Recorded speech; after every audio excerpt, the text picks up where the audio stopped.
Hello everyone! We are back once again with the Apollo Justice Ace Attorney trilogy. Today, more craziness. More absolute bat shenanigans. Let's continue on and see how much more in trouble Maya can get. I'll let the ones that missed it get updated as they come in. We are back in Temple. What do I do now? I can't believe Maya and I were actually found guilty.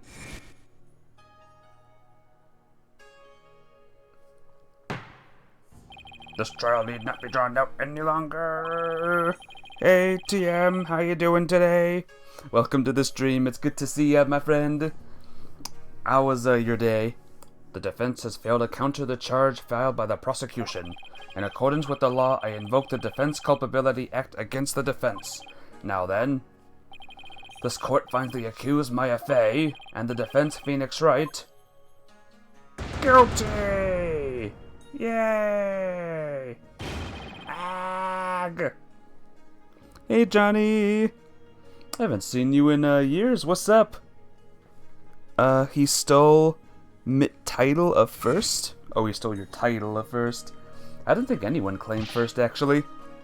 Mr. Wright! Albie, I saw the whole trial. What's going to happen to Miss Maya now? I'm worried about that too, but right now...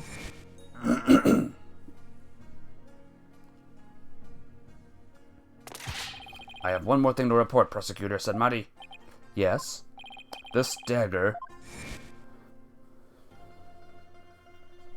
It bears the fingerprints of Maya Fey on it. Right now, I need to focus on the next trial. The murder of Acolyte Zealot, right? At least the jury is still out on that one, so to speak. Those two murders are most likely connected. If I can get to the bottom of Acolyte Zealot's murder, it might give me the ammunition I need to overturn Maya's guilty verdict. Let me help you investigate. I want to assist you in any way I can. I appreciate it, Albie, but we're talking about a murder. Yeah, but it's going to be hard for a foreigner to investigate this on his own. You have a point there. Wish I knew what to do. Third Phoenix Wright? It's funny. Oh, 3D Phoenix Wright. Yep, this is 3D now. Isn't that your benevolence? Princess Rayfa? Oh, it's you again. The dead lawyer walking, guilty of abetting a murder under the Defense Culpability Act. I see she hasn't lost any of her charm. Why the long face? I thought you'd be glad I was found guilty under the DC Act. I am in no mood to take joy in your suffering. I was unable to defeat you and had to leave the job to others. I failed in my sacred duty as the royal priestess. I guess that answers my question.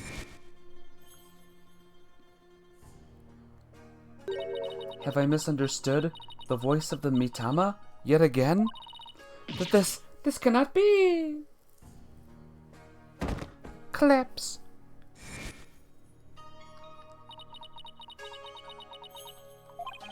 All I did was defend my client. I can't bear to see her looking so sad like this, though. Your benevolence. Your benevolence. Oh, barbed head.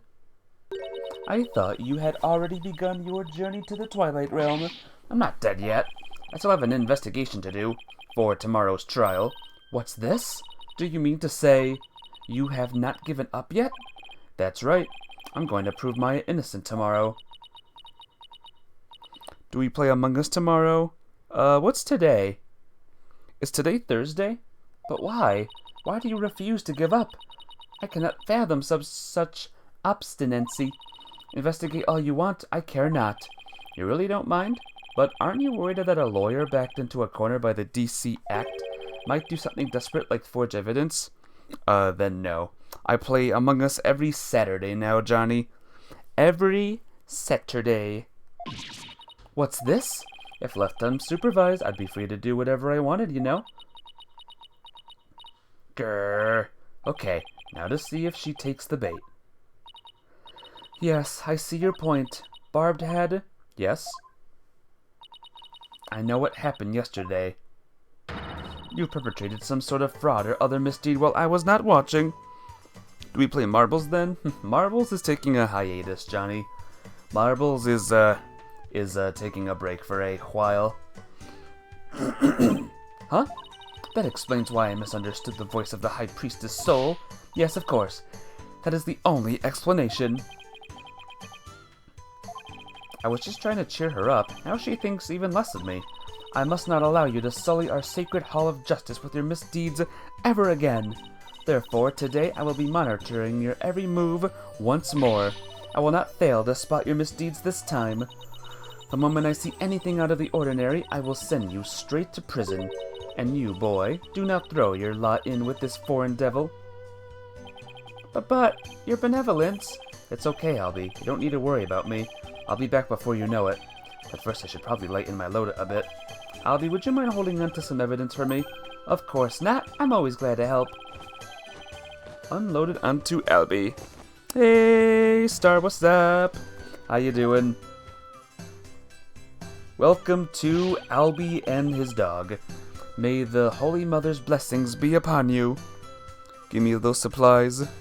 No, they're Phoenix's supplies. Or I guess they're Albie's now.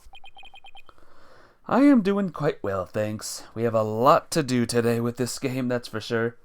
Now then, the scene of the crime is the logical place to start. If I recall correctly, the body was found at the Plaza of Devotion. Well, let's get it going. Plaza of Devotion, again.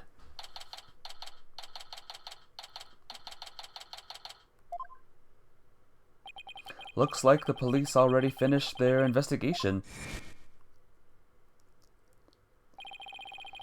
I think someone would be killed here, a place devoted to prayer. A body outline and flowers? Did someone leave them here in memory of the deceased? And there's something different about the prayer flags today. As the High Priest's disciple, Acolyte Zealot was utterly devoted to his training. You're sus right now? Oh no, Foursquare. Stop being sus. How you doing today? It's good to see ya. First the High Priest and now his devoted disciple. Maya Fey will pay for this. As I keep trying to tell you, Maya has nothing to do with any of this. And you can prove this. How? What do you think I'm doing here? Gathering dirt and dust for the trial? You and your smart mouth. This is precisely why you and your lawyerly ilk are so reviled. Excuse me. Hey, Mr. Wright. It's Emma! How have you been, Foursquare? Emma! It's that detective from your country again. Beep! It's the princess! You seem displeased that I am here. Oh, no, don't be silly. Mr. Wright, I'm so sorry about what happened to Maya. It's not your fault, Emma. You were just doing your job. And if I had just done mine, Mr. Wright, but it's no use crying over spilt milk. Would you mind telling me what you know about the murder? The murder? It's do or die in court tomorrow, and I mean that literally. Gladly, I'll help in any way I can. Remember, I have my eyes on the both of you, so see to it that you commit no misdeeds. You have food? Now what food? That's the question. She needs the power of salt. She should watch my Saturday streams then. That has salt in it. Of course not. You're talking to a professional here. The incident. Let's see. How about starting with an overview of what happened? Sure. The victim is Purre Zealot. Oh, the Zealot guy is dead, Captain Chips. He was the High Priest's disciple. His body was discovered around noon today, right after the rite wrapped up. So, during the High Priest's murder trial? That's right. Apparently, he had been here praying since the day before the rite even started. Talk about serious devotion. Yeah, I barely lasted a few minutes. This is the picture of Mr. Zealot's body. The criminal guy? No. The normal priest guy, whose name is Zealot. He's just a normal guy. He's normal. That dagger in his upper back looks like it would have been particularly painful. Is that a tattoo on the back of his neck? It's peach-shaped. Hey, Mafia babe, what's up? How you doing today? Mafia babe, I don't think you know what happened to the game recently. Things are going quite well in this case, let me tell ya. First, Maya was declared guilty, and now there's a second body, and Maya's guilty of that murder too. So, yeah, things are going well. Everyone started leaving when the praying was finally done, but the victim remained bent over in prayer. And when they went over to check on him, they discovered he was dead, right? He's got a peach on his neck. He's got a peach. Yes, the estimated time of death is May 9, sometime between the start of the rite and the discovery of the High Priest's body. In other words, we believe the crime took place during the purification rite, and the murder weapon was the same ceremonial dagger that killed the High Priest. The prosecution believes Maya came down the stairs after killing the High Priest, and then stabbed Mr. Zealot with the same dagger. Circumstantial evidence does point to Maya, but what about the cause of death? He apparently died instantly from the dagger that was left thrust in his upper back. You're painting your door? What you painting now? Been a long time since that you didn't see Emma. Yep, Emma has returned, and she's bigger now. Here's the autopsy report. Spinal cord injury from being stabbed in the upper back by a bladed weapon. A bladed weapon. Okay. Estimated time of death, you say? How can you know such a thing? I want to know. Well, barbed head, out with it. Oh, so the Princess of the Spirit Medium Kingdom is interested in forensic science? I have no interest in science, forensic or otherwise. Nevertheless, I will someday be queen. As such, it would be wise to know what silly things the common folk believe in. Batman and Superman? Nice. Hopefully it's looking good. Tisk, there's nothing silly about that. I'll have you know, even Prosecutor Sedmati holds forensics in high regard. Does he? Perhaps I should not underestimate the power of science. Still, I suppose it is nothing much compared to the divine seance. She really doesn't have an adorable bone in her body. Emma, I think she's actually interested. Would you mind explaining it to her? I guess I have to now. Okay, there are many ways to estimate the time of death, but in the most well-known method it uses are the changes in body temperature. Interesting. Body temperature drops at a steady rate from the moment a person dies. That means we can tell how long someone's been dead by measuring their temperature. I see. That was quite enlightening. Barbed head, present your forehead now. What? Why? You feel just a little over 95 degrees. It seems you are not dead yet. Of course I'm not. It was but a jest. After all, you're still the dead lawyer walking. I fail to see the humor in any of this. Disproven? The divination science has been disproven twice so far. I know, right? It's been faulty. What story are you gonna write, Johnny? Were there any witnesses? With so many people here at the plaza, you'd think somebody would have seen something. You'd think so, wouldn't you? But we haven't found a single witness. How's that even possible? Because everyone was bent over, utterly devoted to prayer, naturally. Oh right, the back-shattering pose that nearly killed me. Still, you'd think someone would have noticed something. I thought so too, but with the monk's scarf he had on, no one could see the dagger in his upper back. Plus, everyone was so absorbed in prayer, they didn't see or hear anything. I can't believe this. What you choose to believe is your choice, but the fact remains that there were no witnesses. However, there is one piece of irrefutable evidence, the dagger. Sadly, yes. Arg. The murder. One night in an alley, family 3 was passing by, got robbed by dad, tried to protect his family, but died, and mom died, became Batman. Wow. That's a good original story, Johnny. Love it. Could you tell me more about the murder weapon? The killer used the Warbid dagger, the legendary weapon of Lady Kira. It was discovered impaled in the victim's upper back. His fingerprints were found on the dagger, were they not? Yes, they were.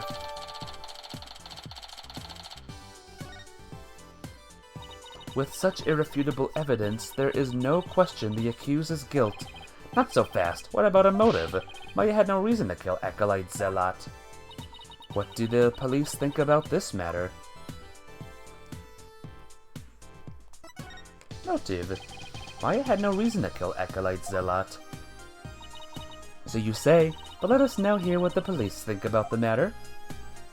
The police believe Maya is the Lady Kira figure who's been battling the rebels, and since Mr. Zealot was the disciple of the High Priest who turned out to be a rebel, he too was likely a rebel, and therefore met the same untimely demise as his teacher. Yes, that is about how the police currently view the crime. There's no way Maya is that Lady Kira vigilante. I agree on a personal level, but the police are just going with what today's trial concluded. Nyeh. I really blew it in court today. Son of a Let's do some examining. Albie said these are called prayer flags, and the prayer flags written on them are carried throughout the kingdom by the wind. Now, if I were to pray for something, it would be for me to not get dragged into any more trouble than I already have been. That's a good prayer. This prayer flag looks much newer than the rest. Your benevolence, what does it say here? The dearest wishes of our subjects are written upon these prayer flags. Reading the prayers of others is considered rude. What if you must know? It says, at the usual spot, bring grub, the key too. That is one of the more direct and practical prayers I have ever seen. I wonder if it's even a prayer. I don't know about that. Acolyte Zealot died bent over in prayer. There's no trace of blood on the ground, though. The fact that there are so little bleeding could mean it was a single stab to a vital point. Not that that would have been very difficult, considering the position he was in. Well, what about the flowers? So these flowers were left here in memory of Acolyte Zealot? What are they called? They are known as Namanda. They are given to express sorrow when a life is lost. It seems offering flowers in memory of the dead is a universal practice. Okay. Sounds good. Guess we're not done yet.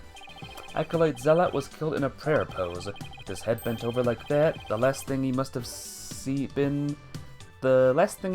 been this rug. It is a prayer rug woven by devout monks. May the Holy Mother's blessing be upon his departed soul.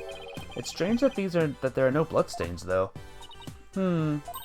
Perhaps it was so cold his blood froze, or perhaps it was absorbed by his vestment. It is pretty cold. Maybe the blood really did just freeze inside his body. Okay. That message on the prayer flag seems a little weird, but I think I've seen everything there is to see around here.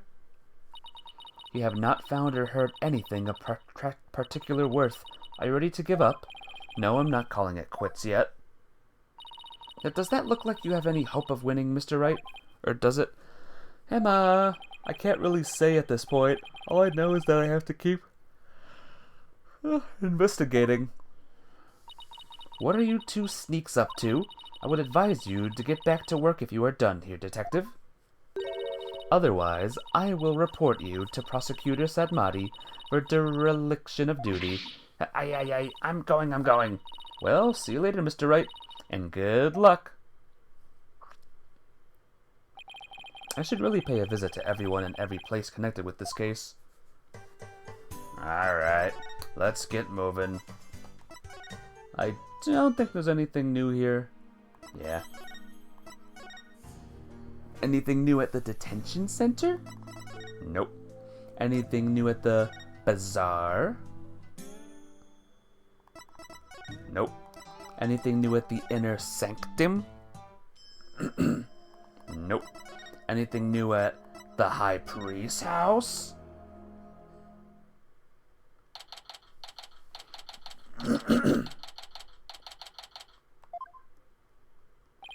Hello, I'm sorry to bother you again, but... Oh, it's you. Barbdad, you are not contemplating casting suspicion upon Lady Belib, are you? She lost her beloved husband and now Acolyte Zealot, who was like a son to her. Of course I'm not, but since she was close to both victims, I wanted to hear what she has to say. Very well. And then there's the fact that Lady Kira didn't attack Mrs. Inme. That probably means she isn't a rebel. Is this about poor Puree? Well, I'm sorry, but I don't think I can talk about that right now.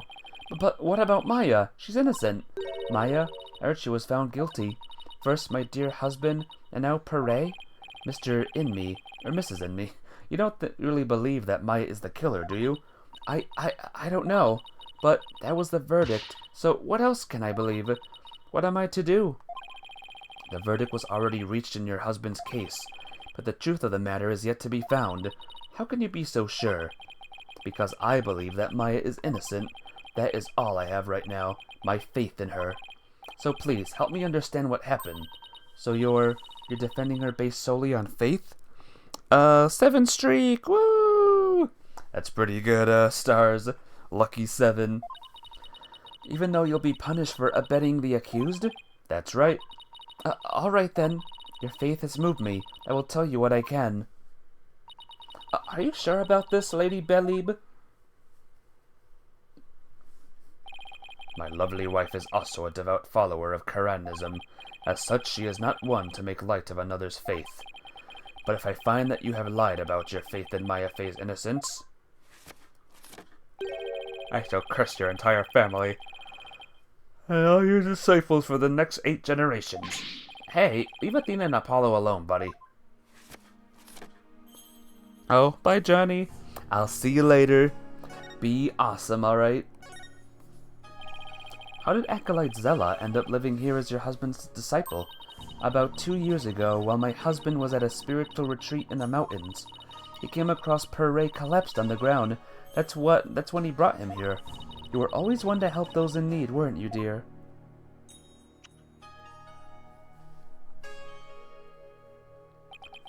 And he'd be living here ever since? About 2 years ago. That's around the same time Maya arrived in Karatin. Yes, he was born in a poor village and had nowhere to call home. My husband felt pity for the boy, so he took him in as his disciple. But not only as his disciple, he was like a member of our family too. I see. If this is where Acolyte Zealot lived, there might be something I could learn about him lying around here.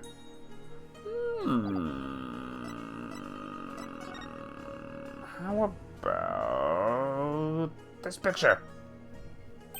A photo of the High Priest, his wife Acolyte Zella, and Maya. Aww, that's nice. Since Maya's in it, it must have been taken the day before the Wright. I should ask Mrs. Inme about it.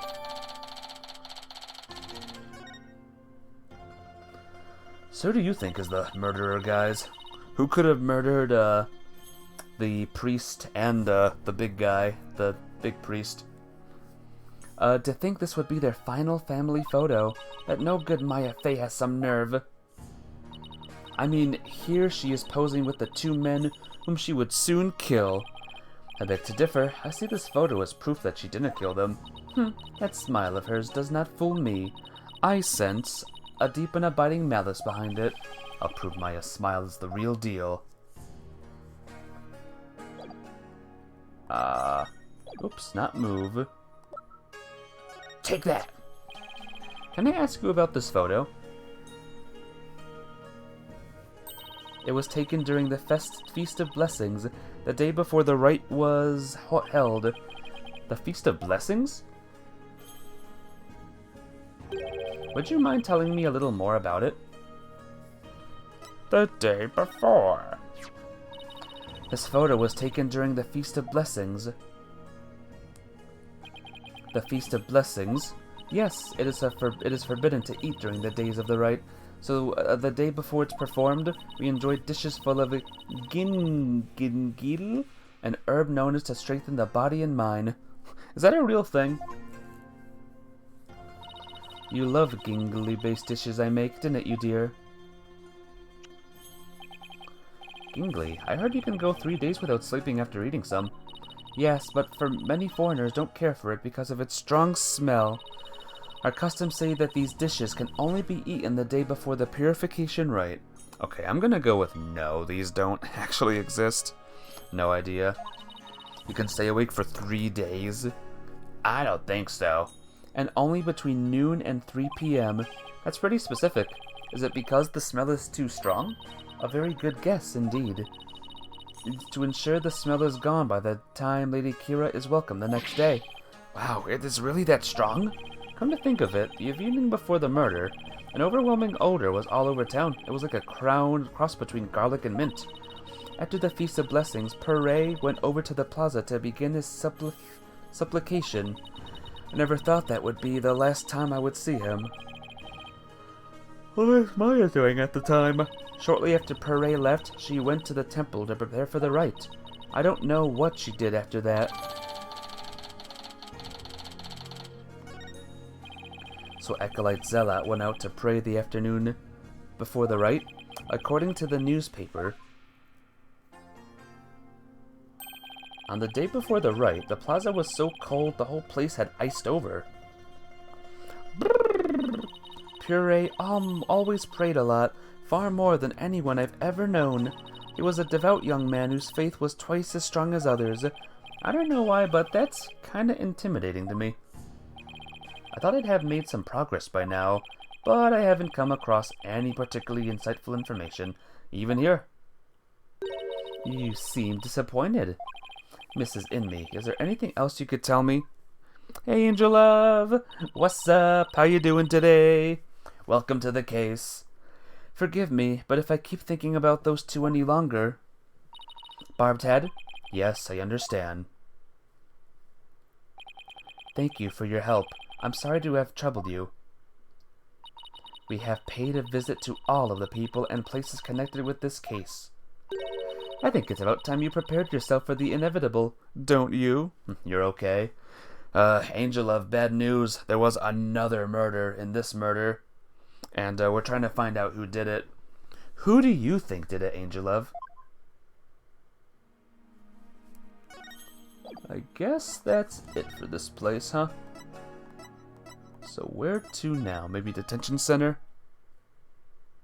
It's Maya! It was you. You again. You see, I had a feeling you would say it was you too. Ugh. I swear. I swear. But yeah, it's good to see ya. Hope all's good. Maya sure looks tired. I'm so sorry, Maya. I failed to defend you during the trial earlier today. I'm sorry too, Nick. I never meant to get caught up in this whole mess. Even worse, I got you caught up in it too, and you were convicted under that stupid law. Nick, you should really withdraw from this case.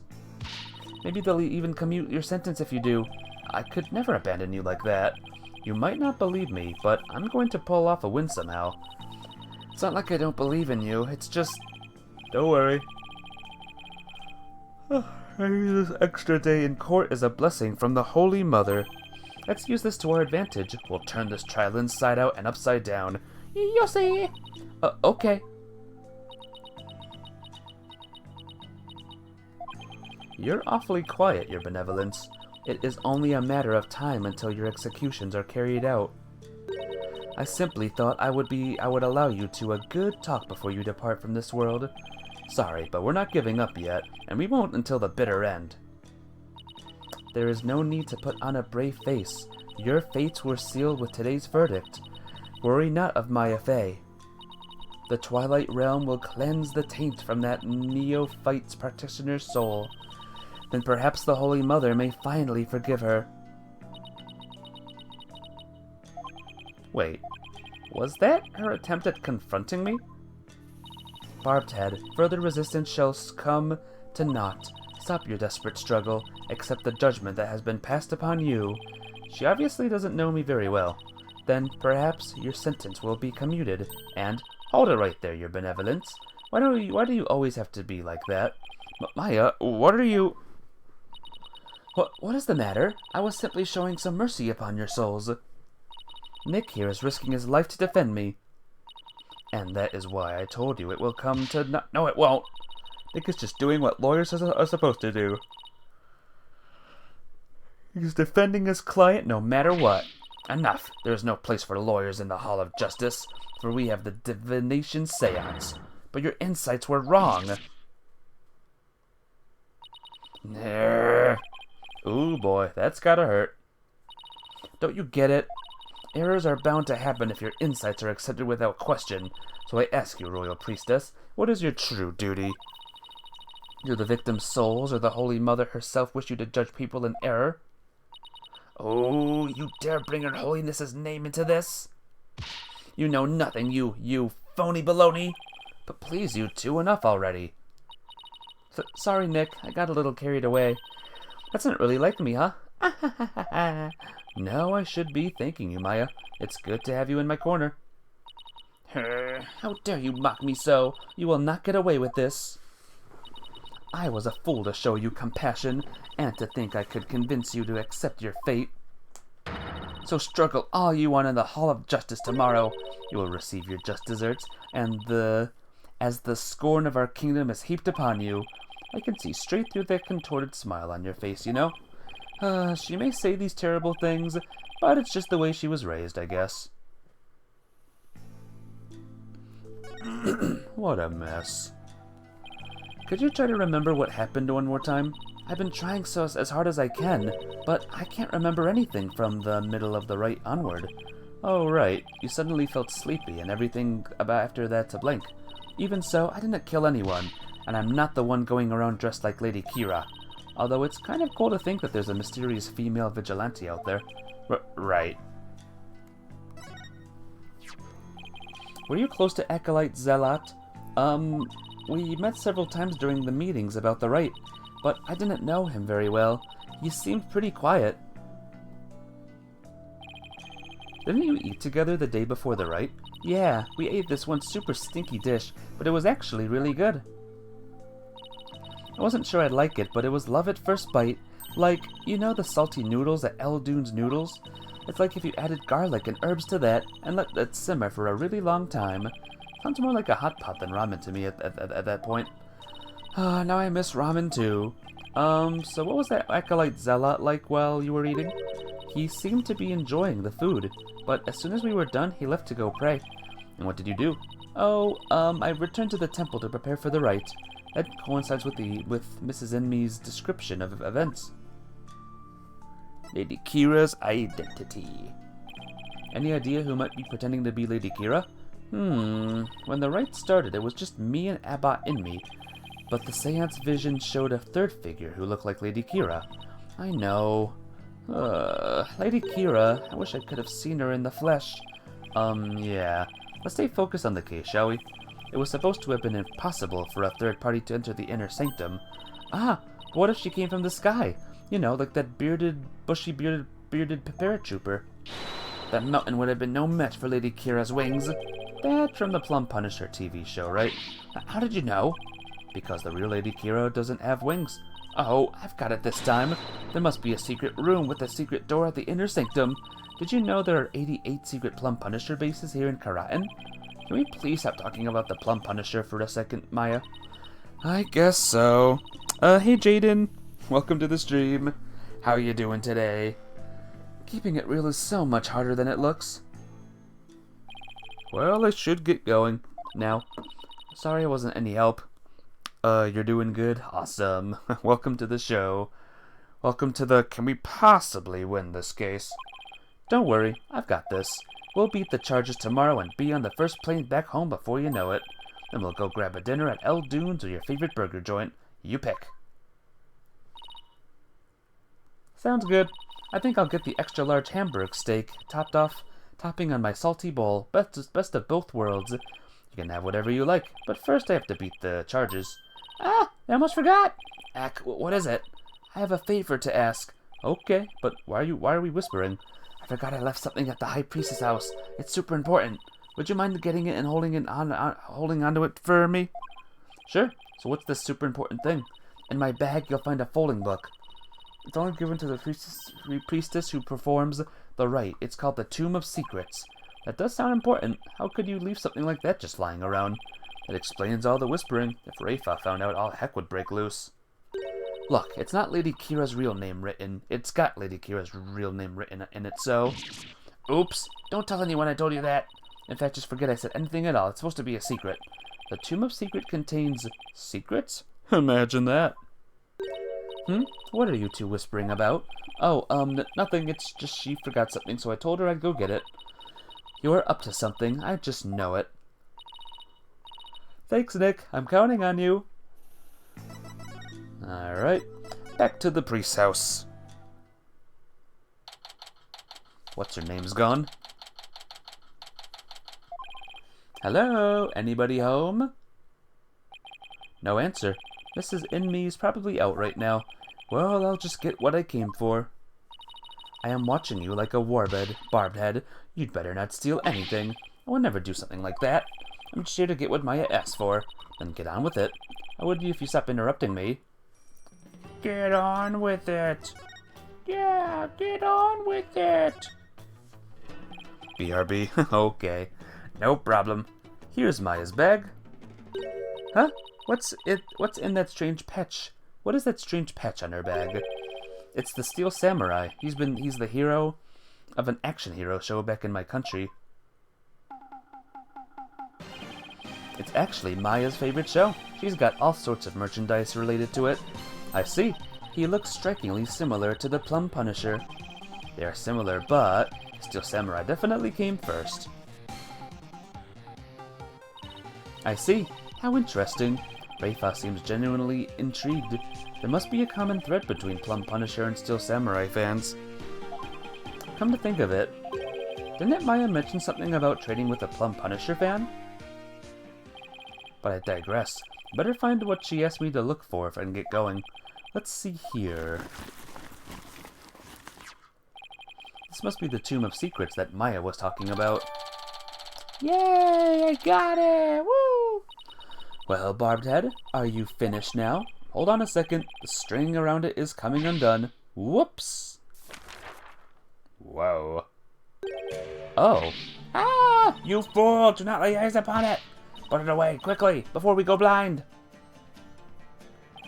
Relax, my hand just slipped. This is the Tomb of Secrets. You trying to get us cursed? Lady Kira is liable to swoop down and gouge our eyes out. Oh right, this book is related to Lady Kira, isn't it? Your benevolence, would you mind if I asked you some questions? Tomb of Secrets. This is not something I would normally speak about to an outsider such as you. Well, can't you make an exception? If you insist. Nena. Where does this lady come from? What of this folding book? Yes, I see. This very important tomb is bestowed upon the priestess in the purification rite. Gulp, very important. Well, what's written inside? Yes, I see. Really? Is that alright to reveal that? Your benevolence?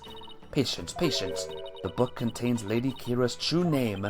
Her true name? Is a name really that important of a secret?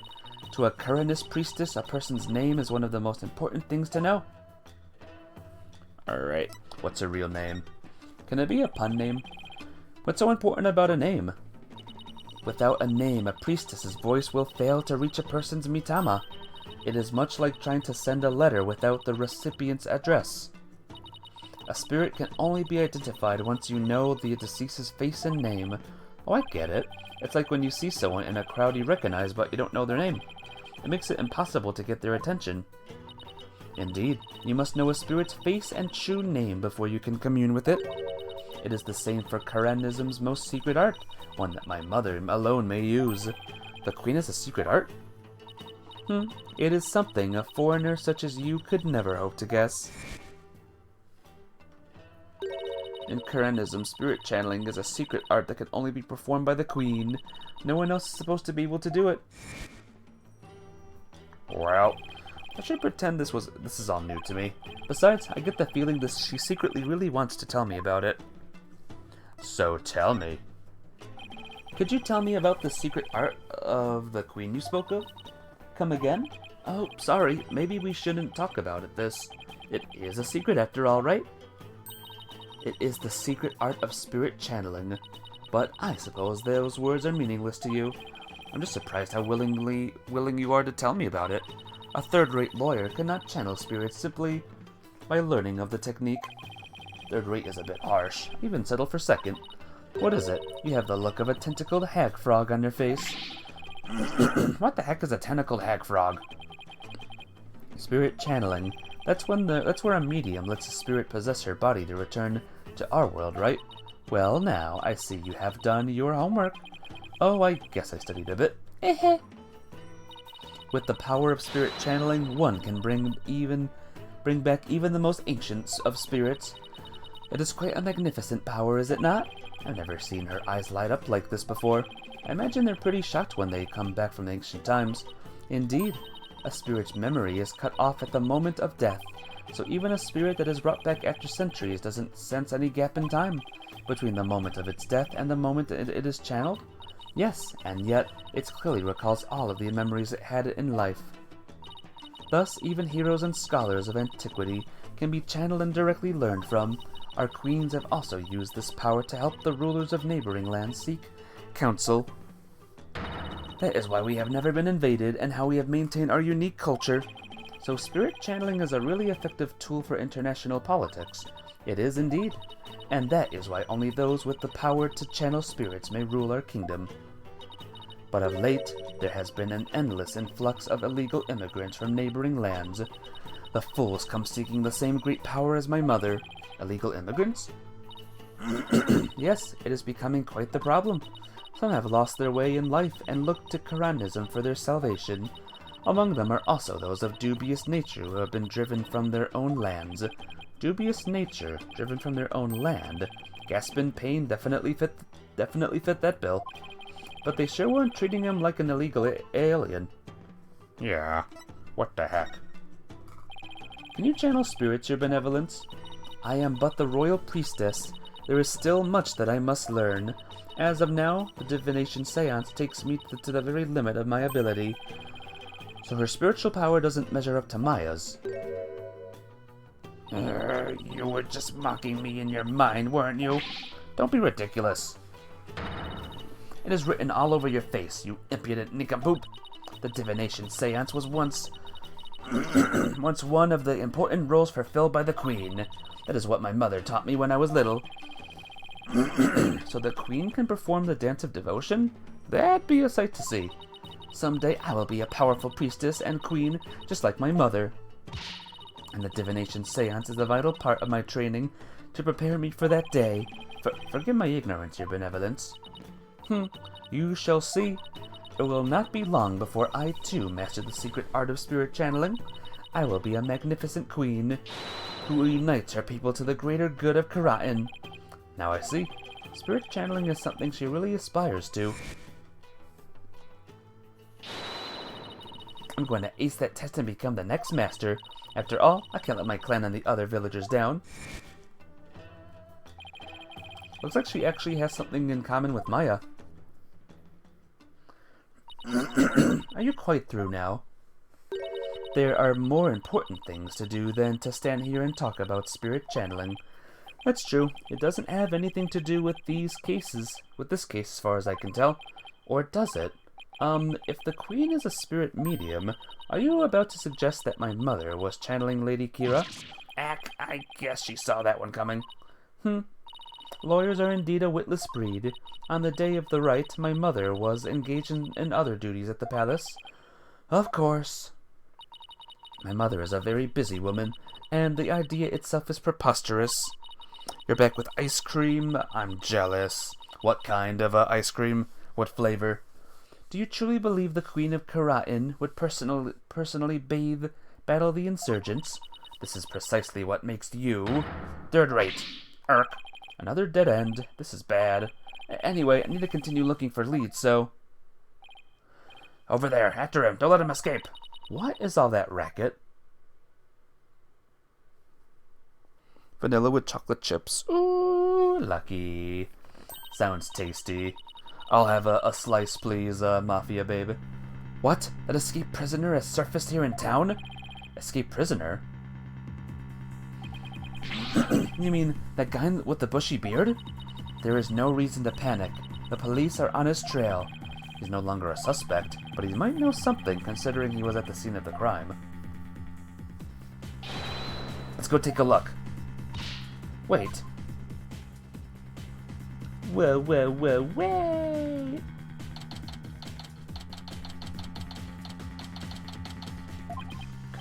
Huff, puff. Ow, my aching back. I forgot how badly I'd injured it. Ow, ow, ow. I need to do some stretching and exercise more when I get back home. Mr. Wright. Mr. Wright. Huff, puff. Hey, Albie. That's Arbol. Have you seen him? Ow, ow, ow. Oh, our rebel, not Arbel. Are you alright? 1 second. Huff, puff, wheeze. Have you seen that escaped prisoner around here? Oh, so that's why all those police came rushing over here. I heard them saying something about an escaped prisoner disappearing in this area. He disappeared in this area? He couldn't have taken to the air again, could he? Barbed head. Huff, huff. I told you to wait. It's too dangerous for you around here, your benevolence. Mr. Arebel could be lurking nearby. What sort of a princess would I be if all it took was an escaped prisoner to frighten me? She's fearless, I'll give her that. I can't be responsible for if something happens to you. As long as I'm here, though, I might as well search the area myself. If I were an escaped prisoner, where would I hide? Where would I hide? Where would you guys hide? Would you hide in the sewers? That manhole cover, it's open. Whoa, what is it, Shadow? Did he sniff out someone or something in the manhole? I wonder. Could Shadow track Mr. R Rebel if he had something with the Rebel scent on it? I don't know. I feel like I've got something with Mr. R Rebel scent on it. Something he might have touched. I don't remember. Let's see. Maybe,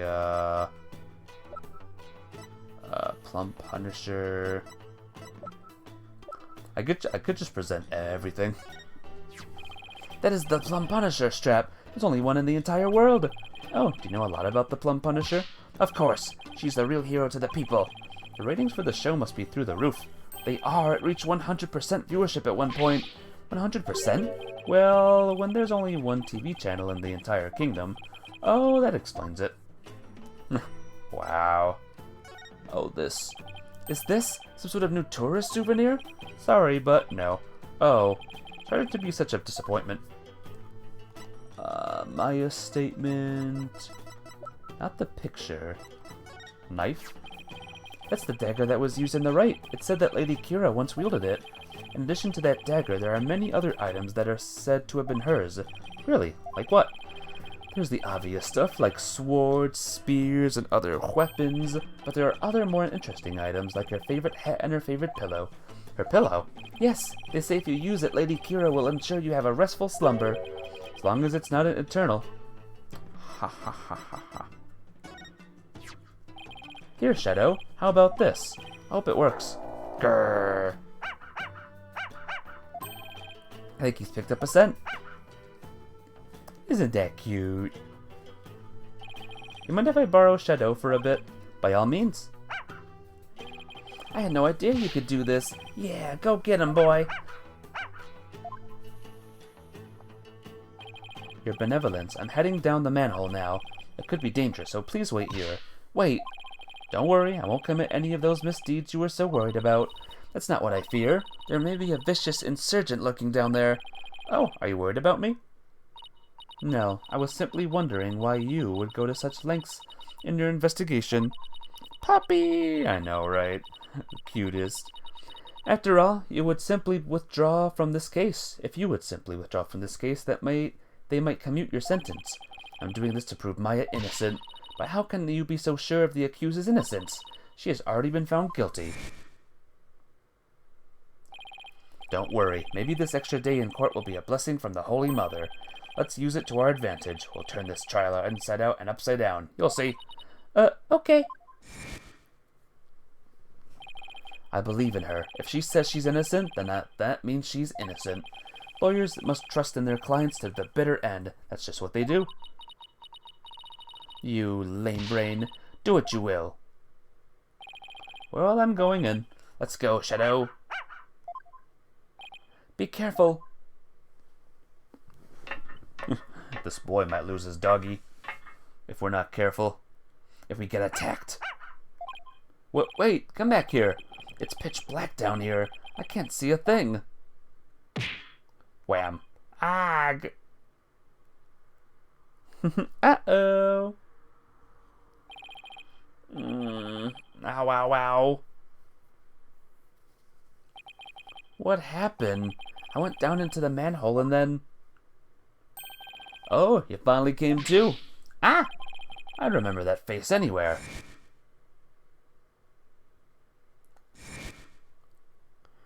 Shadow's the best character. Shadow's a good boy. He's a good puppy. And that dragon symbol on his armband, that's the mark of the rebels. There can be no mistake. It's him. That's a rebel. Yikes. Ooh, there's your sword. Sorry I got a little rough with you back there. Thought you were the cops.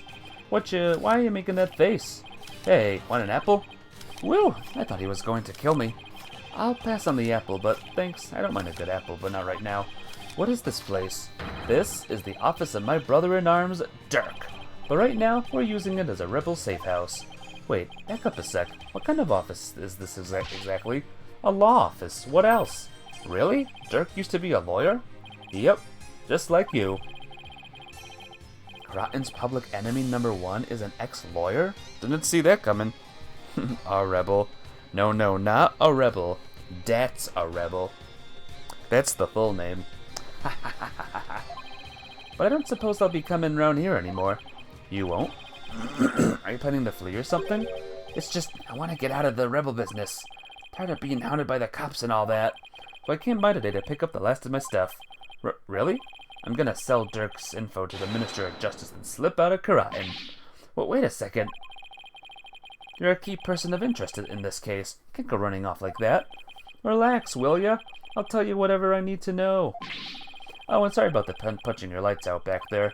So, Mr. Lawyer Man, what do you want to know? Tell me about the murders of the High Priest Tahrust in me and his acolyte Pare Zealot. Sure, I'll tell you whatever I can. Don't know if it'll be much help, though. That's indeed a criminal. I mean, I'm not a rebel anymore, so I wonder how true that really is. Examine. Look at all the stuff I can examine. There's a butterfly, coat. Let's talk to him first, though. Oh, wait, you're a dumbass? What? Tell me everything you know about the High Priest's murder. It's not praise a lot, it's praise a lot. Oh, praise a lot. I just noticed that. Ooh, did you see that, by the way, Mafia Babe? Oh, I don't know if I don't know if you missed that or not. We'll see it again, maybe. Tell me everything you know about the High Priest's murder. Well, as you know, I don't remember much about that. I banged my head on a rock as soon as I parachuted into the inner sanctum. You saw it a while ago. You saw it. You saw it. So when I told you I had nothing to do with the murder, I meant it. Spider! Ah! I meant it. Okay then. Where were you when you came to after banging your head? By the time I came to, it was already dawn. I must have been out cold the whole time. So you didn't see the crime happen after all? You got that right. And what did you say you did when you testified? Oh, about that. Since I didn't remember a thing, I was afraid it seemed suspicious. So I came up with the whole story. Ah, it's back now! Alright, I'll stop. I'll stop. It's so detailed. So detailed. So big, too. Does he even realize how much trouble his big fat lie has caused me? Sorry for the trouble. It was definitely my bad. He doesn't seem very sorry to me. So the bottom line is you were at the scene of the crime but weren't involved in it. Got it. So Dirk used to be a lawyer. Yep, he was a force to be reckoned with back when he was still practicing. He was a juggernaut of the law and as mighty as a dragon. He could strike terror into a prosecutor's heart just by glaring at him. People called it his dragon's glare. He even got criminals to confess and pass out with a well-placed glare. You've got to be kidding me. But most important of all, he would never surrender. He'd fight for the accused no matter how the odds were stacked against him. Is that what you mean by the will of the dragon? Yep, that would be it. Actually, your work in court yesterday was mighty impressive too. Didn't give up, no matter how hard of a beating you took. Not unlike Dirk, I might add. Oh, thanks. Even if the big part of that beating I took was because of you. I guess, we'll examine him. Is this a law book? A dragon's mark has been branded into a cover. That's Dirk's law book. Really? The leader of the rebels? That Dirk? That's right, and that mark of the dragons is the emblem of the rebellion. The pages in this one section are really dirty. Must be the section on the Defense Culpability Act. Oh, what did you try and post there, stars? Must have done a ton of research on the Defense Culpability Act. He practically wore out the entire section. Okay, that's nice. Oh, the spider. I gotcha. There are bowls and plates and platters of food here. They're still warm, as if this was all recently prepared. You must have a pretty big appetite, Mr. R. Rebel. Har har har har har. Guys as big as strong as me got even bigger appetites, you know? But you just fled from the police. I don't know how you could eat this much after all that excitement. Ack! Sorry if I offended you. But first, let's start with an appetizer. Where is he getting all those apples from? Want to join me, Mr. Lawyer Man? Got plenty of sewer lizards too. But thanks, but I already ate. Fridge. You clipped? You clipped it. You guys get electricity? Yeah, but the power goes out occasionally. That's pretty inconvenient. You're telling me? Sometimes it goes out for an entire day. What about the stuff in the refrigerator? Why don't you see for yourself? Forget it. Forget I asked. I'm afraid of what I might find. I'm gonna find, like, toxic. This looks like a photo of Dirk and his compatriots. And here's one that looks really old. Wow, this was taken about 20 years ago. Those are Dirk's sons. Really? So this is the rebel Dirk in the center. He doesn't look so evil. And both of his sons look kind of familiar. The one on the left is Yuti. Oh, but you know him as Prosecutor Sadmati. But Prosecutor Sadmati is Dirk's son? That he is. Yuti was once a rebel too. He used to really respect his old man, both as a father and as a lawyer. Then why'd he become a prosecutor? Being a lawyer in this kingdom is the same as signing your own death warrant, on account of the Defense Culpability Act, right? Yeah, that's why Yuti decided to be a prosecutor instead. Wanted to spark a revolution from the inside, so he dove right into the enemy's den. I would have never guessed it, looking at him now. You can say that again. Dirk is battling to change Karatan's legal system. The will of the dragon spurs him on. You all thought Yuti was taking up the mantle to carry on that will too. We were so sure he'd helped overthrow Garan one day. But, as you can see, he now uses the law to do her bidding. Gasp, I know, right? Sadmati is Dirk's son. Dirk's been beside himself, so he no longer carries the will of the dragon in him, huh? I wonder what happened between father and son for it to come to this. What about the other child in the photo? That's Dirk's adopted son, but he's gone back overseas. His name's Apollo. Oh, Apollo? Wait a second. That bracelet, it really is Apollo. He was a rascal, that one, and his voice could shake the entire room. I imagine he's out there raising high hell somewhere. Yes, I'm sure he's doing just fine. Considering how far he's come, Mr. R. Rebel's description really doesn't do Apollo justice.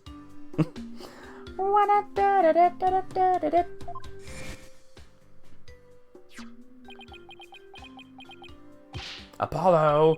I've been watching you grow over these past 2 years. That's why I know you're ready. When I know I can leave Juicy in the office to you. I believe in you, Apollo. Thank you. I'll be fine. Everything will be fine.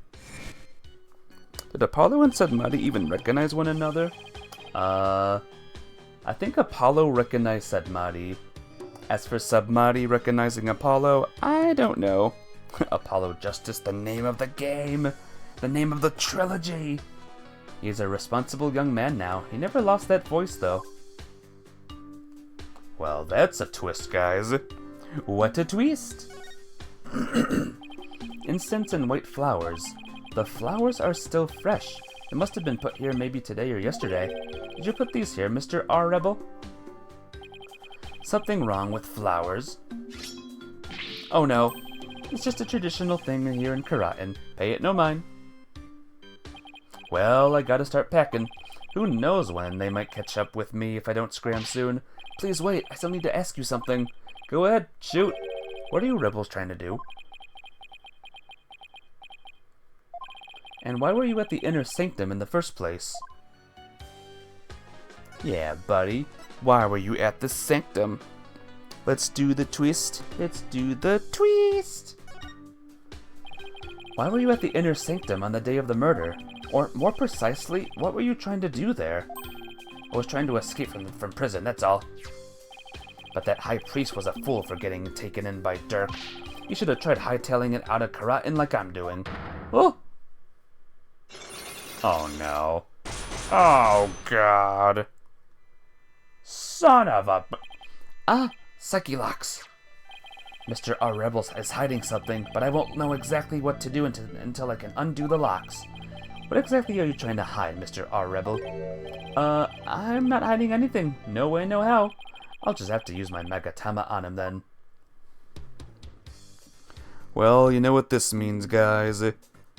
Time to boot up the guide.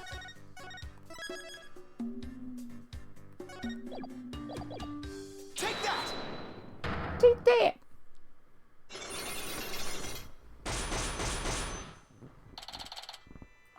Son of a potato.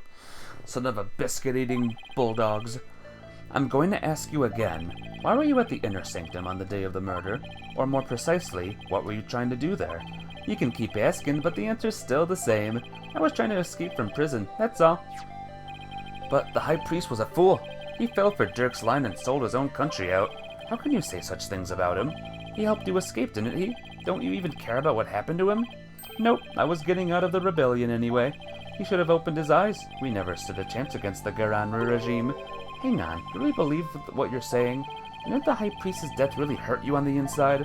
Like I just said, I couldn't care less about the whole thing. I beg to differ. This wouldn't be here in this room if you didn't feel a thing. It's... the flower. Take that! I heard these flowers are offered in memory of the dead here in Karatin. The High Priest's death hit you hard, so you've been grieving here alone, haven't you? Well, hee-ho! Hi-ho! These flowers don't mean anything. It's just a Karanese way of saying goodbye. Why hide the fact that you're mourning his death? You're reading into this too much. I told you I'm done with the rebellion. Haven't even heard from Dirk or the rest of them for days. And tomorrow I'm planning to kiss this kingdom goodbye. No, I know you've been in contact with the other rebels lately. How exactly do you plan on proving that? This piece of evidence ties you to the other rebels. It's... the... brand new flag. Take that! I found this prayer flag at the Plaza of Devotion. You wrote a message on it and left it behind for your fellow rebels, didn't you? Gulp. They brought this food for you at your request. Hoo-ha-ha! So you're lying about leaving the rebels. You're still involved with Dirk and the rest of them, aren't you? Nyarg!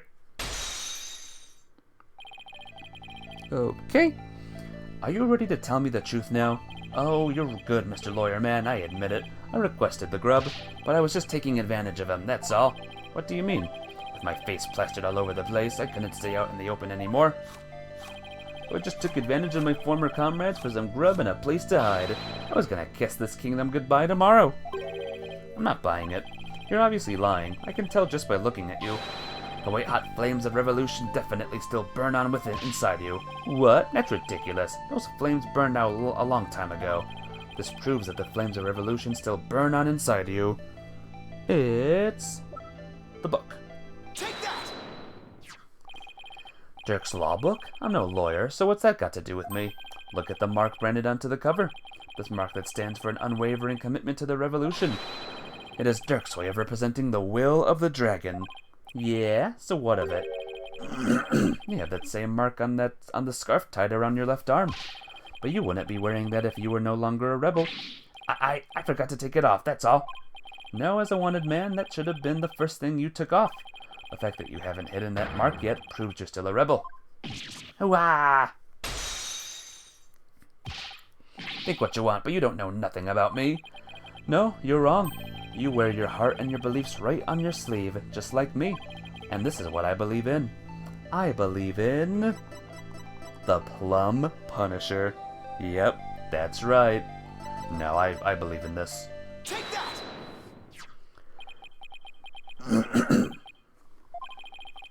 When a person's back is against the wall, they always fall back on what they believe in.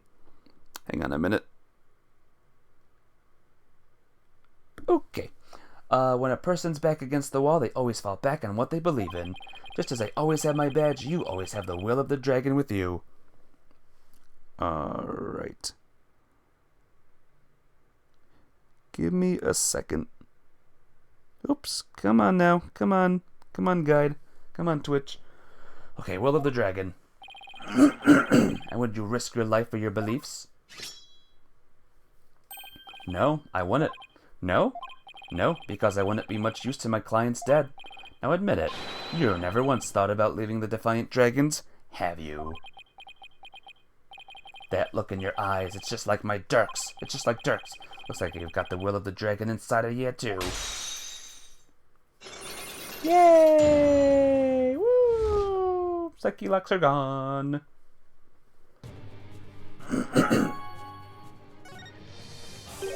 I had planned to take you out if you turned out to be on the side of the royals.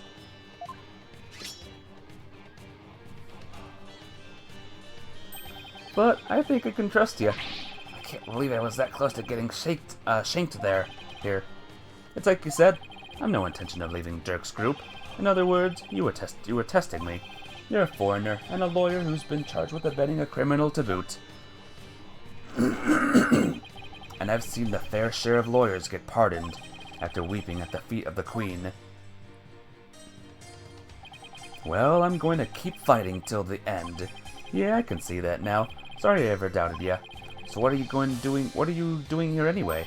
I came to get the secret hideout key from a helper. A secret hideout? Yep, I was supposed to get my next order from Dirk there.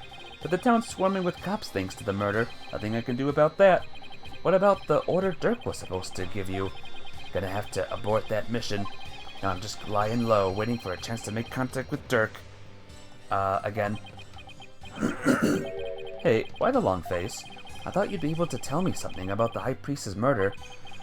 Sorry to disappoint ya. Oh, I know. Let me make it up to you with this. What is it? This orb is actually a key. It opens a door to one of our secret hideouts. I can't say no more than that. Anyway, hope it helps. This orb is a key? Yep. Plus, the hideout is hideout's in a totally unexpected location. And being that it's super a secret, we couldn't have just any ordinary key. I see. Maybe this will help me unravel the truth behind this case. Thanks. Don't mention it. Besides, you're a fellow brother in arms fighting the powers that be. If it'll help you, feel free to pick my brain a bit more. Okay. Everyone's been talking about the return of Lady Kira lately. While my friend Maya suspected of being the rebel hunter disguised as Lady Kira. You wouldn't happen to know who she really is, though, would you? Beats me, but whoever she is, she's bushwhacked me and hauled me off to jail. Even worse, it's on top of attacking us and delivering us to the cops, she's been watching us like a hawk and framing us for different crimes. Watching you like a hawk? Framing you for crimes? Why would anyone go to all that trouble? Our kingdom likes to pretend that its people are free to think what they want. Because of that, the authorities can't arrest you for just sympathizing with the rebellion. So they resort to framing people for things they didn't do. Then that Lady Kira figure is... Yep, she's just some lick spittle working for the Garan regime. Wow. Even with the DC Act, Dirk and his insurgent bus scum buddies' days are numbered. What was that supposed to mean? Let's just say I got a little trick up my sleeve, so I'd watch it if I were you. 'Cause you got a defiant attitude, like one of them dragon dupes. She was talking about Lady Kira then? Advanced combat skills, detailed surveillance, and clever setups. She's no amateur if you ask me. So, you're saying the monarchy is using Lady Kira to secretly take out the rebels? Exactly. The Garan regime is using her to control the people, even down to what we think. Why don't the people protest if the monarchy is doing things like that? Unfortunately, we don't have any conclusive evidence, and without that, we can't prove anything. Arg, I know the feeling. If I bring this up in court, they'd probably dismiss it out of hand. Have to unmask Lady Kira if I want to get anywhere. Goal of the revolution. Our goal? To get rid of that evil, no-good Defense Culpability Act. I can tell just by looking at Dirk's law book. The DC Act has turned this kingdom into a corrupt cesspool, where false charges are overlooked and prosecutors are the only ones heard in court. It's been 23 years since it was first enacted. What happened 23 years ago to make them pass such a terrible law? The assassination of Queen Amara. That's where it all began. It happened before I was even born, but Queen Amara, the previous queen, was assassinated. You keep noticing the spider. I know, it keeps appearing. Maybe the spider's the killer, guys. Do you think? Dirk did it. Dirk assassinated the former queen, didn't he? That's the official line, but... The official line? Those charges were completely trumped up. Dirk was framed, I'm telling you. He was? Plus, Dirk was a lawyer. Once the people thought a lawyer had killed the queen, they turned against all lawyers. And that's how the DC Act was first passed. So that's why there aren't any lawyers left in Karatin? Even worse, it changed the significance of the divine divination seance. The significance of the divine divination seance? They were holding seances in court even before the DC Act? Think it was the spider? I think so too. You bet they were. Lawyers and prosecutors used to hotly contest the insights that came out of seances. You mean like what I've been doing? Right. It's like Dirk used to say. A royal priestess's insights are just another piece of evidence. Right. I see what you mean about the significance of the divination seance changing. Yep, the insights became the only truth, and arguing against them was banned. As royal priestess, it is my duty to reveal the truth through the divination seance. This time I will prove that the insights I gleaned thereof are the very truth itself. Prepare yourself, for this shall be your last trial, and your last rites. Tomorrow shall end with you under the headsman's axe. You showed your mom the spider. She said, ew, gross. Oh no. Well, now she knows. From what I've seen, Rafa would agree with that. This kingdom's a shadow of its former self. It's become a dictatorship where the royals use the fear of trumped-up charges to rule. And that's when Dirk's been rebelling against? Yep, all we want is to live in a kingdom with a fair and impartial legal system. And there's only one way to make that come true. Overthrow the current regime. So that's the truth behind the rebels. Well, PW, my friend, it's about time for me to get going. After all, I am the things of the Defiant Dragons. Oh. Daz, a rebel! You're not going to do that alley-oop thing again, are you? I was just getting to that. See you when I see ya. Alley-oop! Why does he have to jump like that before running off? Well, I guess we're friends now. But enough about that. I've already spent way too much time here. Friends with Daz a rebel. Is this a wise decision on our part, guys?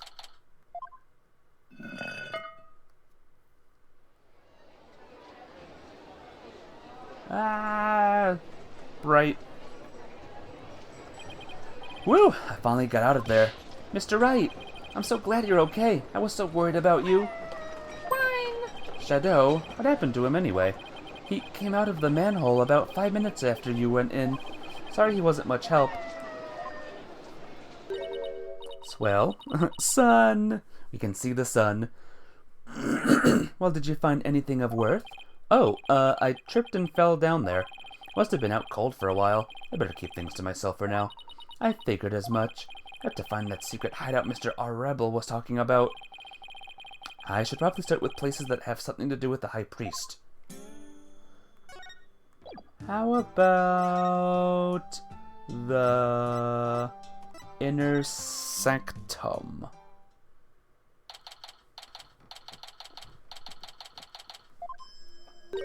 Barbed Head, you already searched here, did you not? Oh, I just thought I'd look around again. You know, in case I missed something. I probably shouldn't tell her I'm looking for the secret rebel hideout. We have saying back home, leave no stone unturned. Huh? Oh, yes. You cannot stump me. I know that one. Actually, I don't have a clue is written all over your face. Well, let's do some examinamins. Well, I examined everything already here.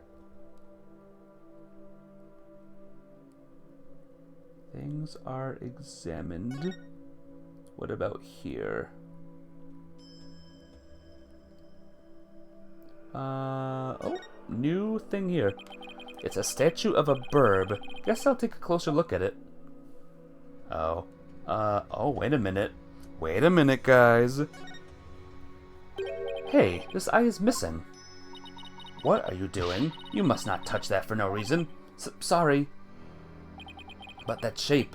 I wonder. Take that! Phoenix, did you have to shout "take that" at this moment? I knew it! Oh! Whoa, whoa, whoa! She must be at a loss for words, and that doesn't happen too often. I found a secret, guys! What is this place? Explain yourself at once, Barbed Head! I don't think she's ready for the full story. I don't really know much myself, but it seems to be secret rebel hideout. If I'm shocked there's a secret door here, I imagine that goes double for Rayfa. A rebel hideout in the inner sanctum? Somebody will pay for this. Well, for now I think I'll have a look around. Wait, you must not enter before the police. Don't worry, I won't disturb anything, or at least I'll try not to. Besides, with you watching over me, it should be fine, right? And, you see? Fine, just please stop pleading your case. I can only stand so much lawyerly drivel. But I will be presenting all information gleaned from your efforts here to the police. Of course, now shall we? I will go no further. Oh, right, you're not supposed to come in contact with the taint of Lady Kira's battles. Very good, Barbed Head. I commend you for remembering. Oh, well, thank you. Why am I thanking her?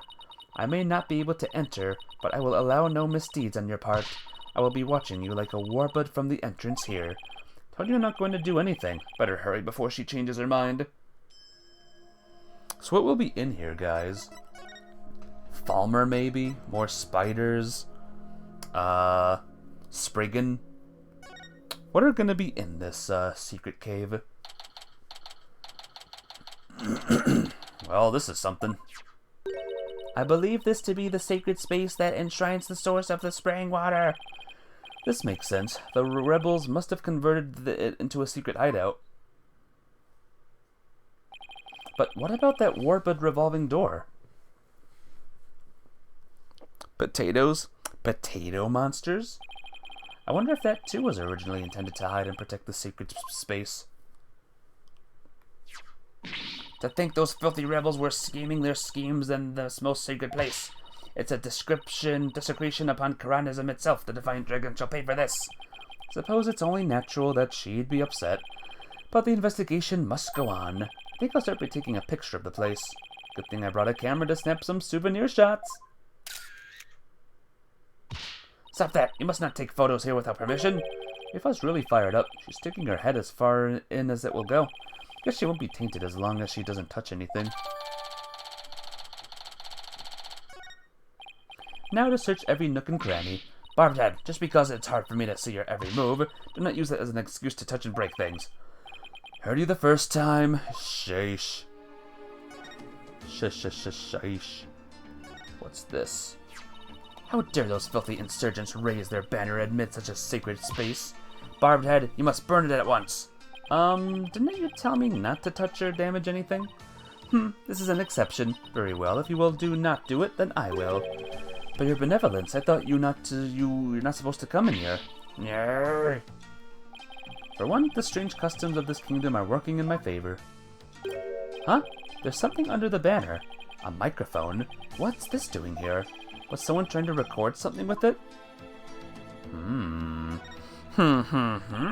So this is the water source that supplies the inner sanctum spring. It flows through the channel built into the floor before heading outside.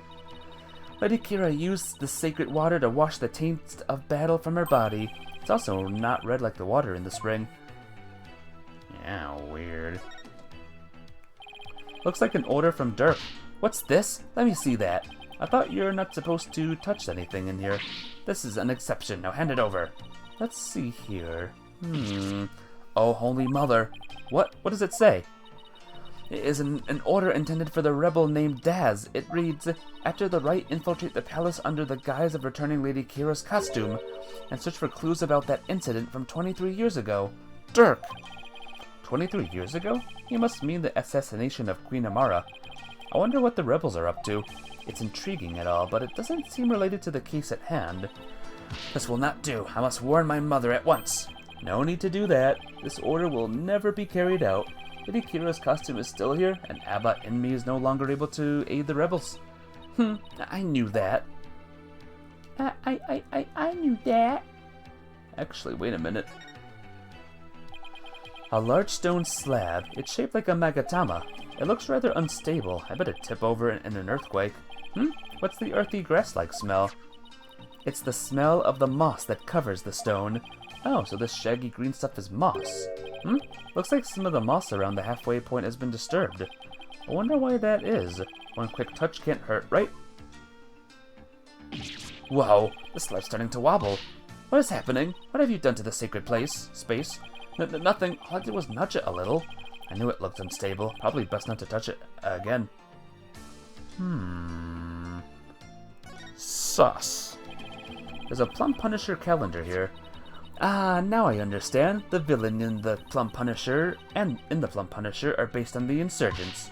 Watching the show must have roused the ire against Lady Kira. I doubt that's it. I doubt that. Look! What is it, Barbed Head? It's a Plum Punisher clock. Why, I believe it's a limited edition promotional item given to 50 lucky viewers. This rare item plays the Plum Punisher theme song every hour. Hand it over now, Barbed Head. She snatched it away from me. No matter what she says, Rafa is definitely a huge fan. What a fine item. And this switch, if I'm right... It's the Plum Punisher theme song. Yes, now I see. The insurgents who use this room must be Plum Punisher fans. That may be so, but I don't see how it's relevant to this case. Oh dear. What's this? The statue door rotates when you pull this chain. That's a chain that you see in Skyrim. Wow, the two games are connected, guys. I see. Then you must shut the door and destroy its mechanism. That will deprive the insurgents of access to this place. But wouldn't that trap me in here? Not to worry, I would come to visit you once a year. She's actually serious. Yeah, that's her, alright. She crazy.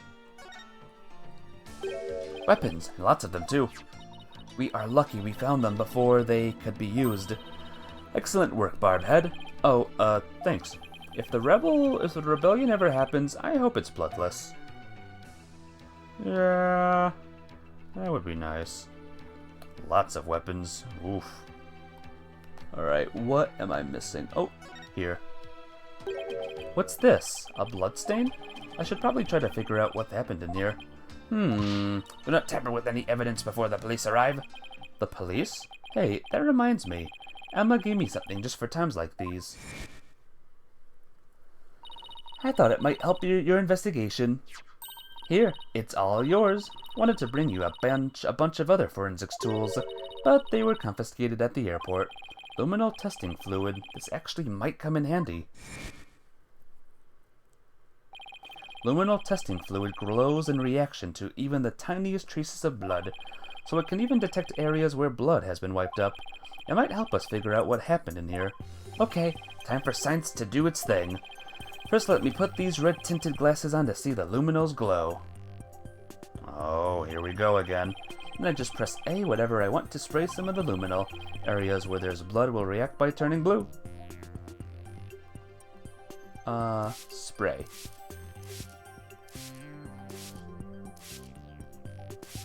Does anyone see any bloody areas? In here. On the guns. The calendar. The plump Punisher.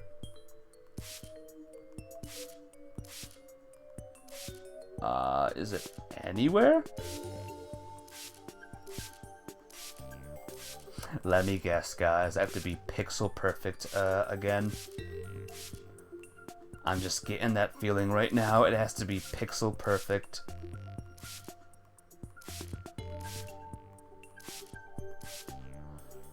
Chain maybe?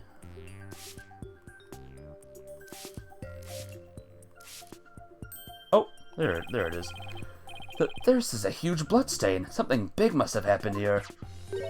Perhaps the High Priest's blood flowed in there from under the Warbid statue. There was definitely a lot of blood here, but it's impossible to say much else at this point. I'll just take a picture for now. Alright, luminal reactions don't show up in photos. I'll just have to take some notes. Lol. That should do it. I didn't notice before, but the bloodstain looks like it was smeared away in one place. Is it because the Warbid revolving door passed over it? Strange. Awarded Forensics Expert. Yay. Well, I think that covers about everything here. Mr. Wright, you shouldn't have come in here before the police. Sorry, but I was in a hurry. I didn't do anything I wasn't supposed to. Her benevolence can attest to that. It is your fault for being so slow. I expect the police to work faster and more efficiently. Sorry. Well, Barbed Head, have you not already seen enough? I guess it's about time I got back to the temple and go over everything I've learned. Alright. I'm out of here. Wait, let me... Oh, I already searched here, but it never hurts to take another look around. I don't think there's anything else to see. Alright, nothing else. We're out.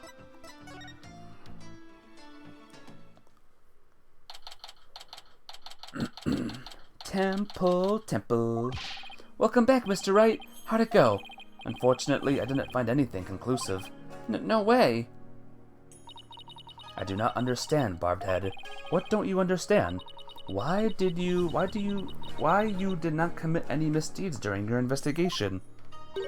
After all, lawyers ply their trade primarily through illicit means and methods. What? Who told you that? My mother. Are you saying she was wrong? No, that cannot be. You must have committed some sort of misdeed right under my nose. If that were so, she wasted her whole day following me around. Hi. What is it? Prosecutor Sadmati has need of me. What's going on? I must go perform a divination seance for Pere Zealot. It is our custom for the prosecution to review its contents before a trial begins. I see. The third time will be the charm. My insights will finally bring you to your knees tomorrow, and I will teach that neophyte practitioner a lesson. Looks like the royal priestess is back with a vengeance. She made a full recovery from when we started the investigation earlier today. Look forward to seeing you in court, your benevolence. Your overconfidence will be your downfall. You will not look so confident when I am finished with you tomorrow.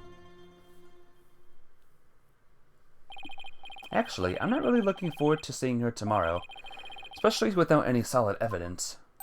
Why don't we go over everything you know so far? Alright, let's see here. Acolyte Zealot. Zealot. was killed during the Wright with Lady Kira's dagger, and Maya's fingerprints were found on it. That doesn't sound very good. I know, it's the very definition of being up a creek without a paddle.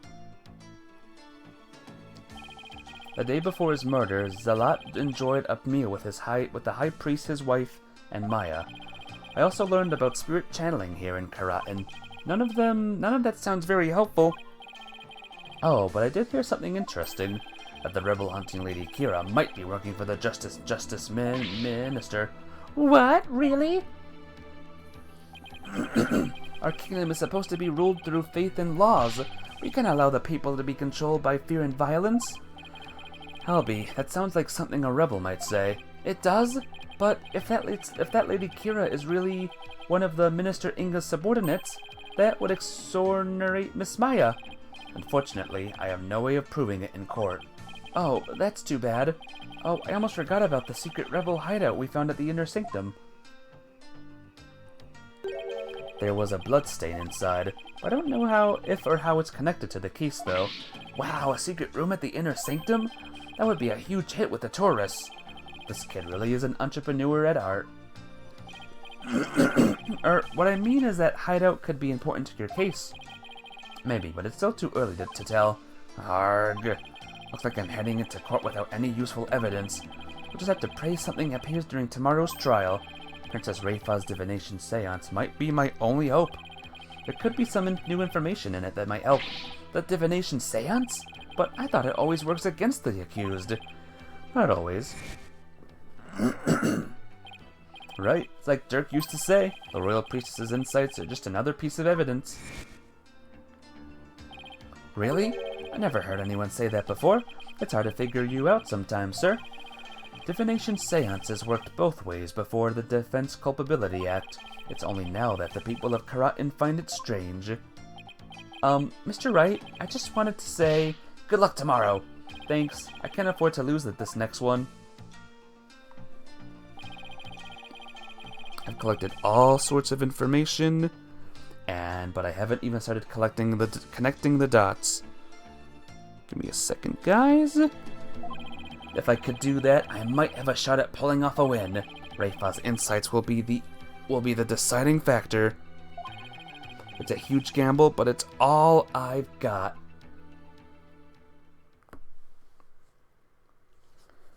Whew. Well, you know what time it is, guys. Time to update you on the Disney movie I watched last night. Last night's Disney movie was a really, really good superhero movie, actually. It was really, really exciting. There were these kids, well, one kid, 4 college students, and a robot. There were 6 of them, and they were pretty cool. And the robot was pretty cool. It went blah, blah, blah, blah, blah sometimes.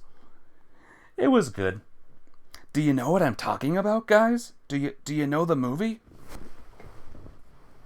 They were heroes, they were big, and there were 6 of them. It was Big Hero 6. It was Big Hero 6. It was fun. It's good. Big Hero 6 is your favorite? Your favorite one, huh? Yeah. Came out once again at 10 years ago. Get into the future ones. Well, not the future ones, but the more recent ones now. Anyway, it's court time, guys.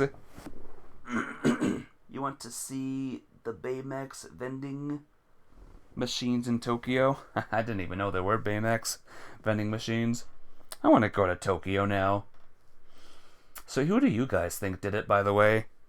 Who is the murderer of Tahrust in me and Zalat? Who do you think it is? Give me your opinions. Maya looks exhausted, but I can't blame her. Nick, I was thinking about it all day yesterday. Never properly asked you to defend me, did I? Doesn't matter. I'm on this case till the bitter end. I know. That's why I wanted to officially ask you for your help. You got it, Maya. Let's do this. We gotta wrap this up and get back home so you can make your dream show come true. The Steel Samurai versus the Plum Punisher, right? You bet. You look as if you did not sleep last night, Barbhead. It is written all over your face. How can you expect to pull up a respectable defense like that? I'm all fired up and raring to go. I guess Maya's not the only one looking exhausted.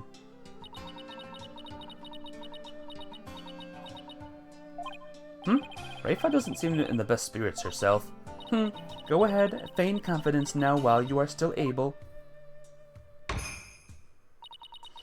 For I will see to it that your last rites are read to you this day. Guess it was just my imagination. Ready, Nick? Okay, Maya, let's head on in. No, really, guys, please don't ignore me when I ask this. Who do you think, did it? Just make a guess. Make a little guess. Being ignored sucks. I don't like being ignored, so please answer. You don't think we know yet? I will say this. Everyone has been introduced so far. Shadow? Stars thinks it's Shadow. Captain Chips is I'm not sure. What do you think, Mafia Babe? No, not the puppy. He's a good boy. Do you mean the prosecutor? Now then, if everybody is ready. No clue. No clue. Well, let the trial begin. If everyone is ready. The defense is ready, Your Majesty. The prosecution is ready. Let us begin without further delay. Oh, no prayers this time, Prosecutor, said Marty. I already offered my prayers for the latest victim during my visit to the crime scene. Raifa's father? Oh, that Inga guy? We'll see. Being that the accused has already been found guilty of the first murder, let us hasten this trial so we may put this dead lawyer walking out of his misery. I could not agree more. In yesterday's trial, the accused was already found guilty of murdering the high priest. And today she will be tried for the murder of his disciple, Pure Zealot. Pure Zealot. Praise a lot. Now then, prosecutor, said Marty, your opening statement, if you would. Certainly. The accused has now slain 2 of the most devout clergymen in Quranism. Even the lowest level of hell, the hell of tickling, would not be punishment enough. Gulp. Then what the terrible fate awaits her?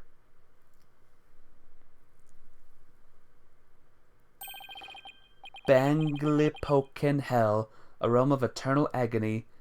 Balgilpokan. There she will suffer an endless punishment of Jagar by the Galoon of Pulmoten.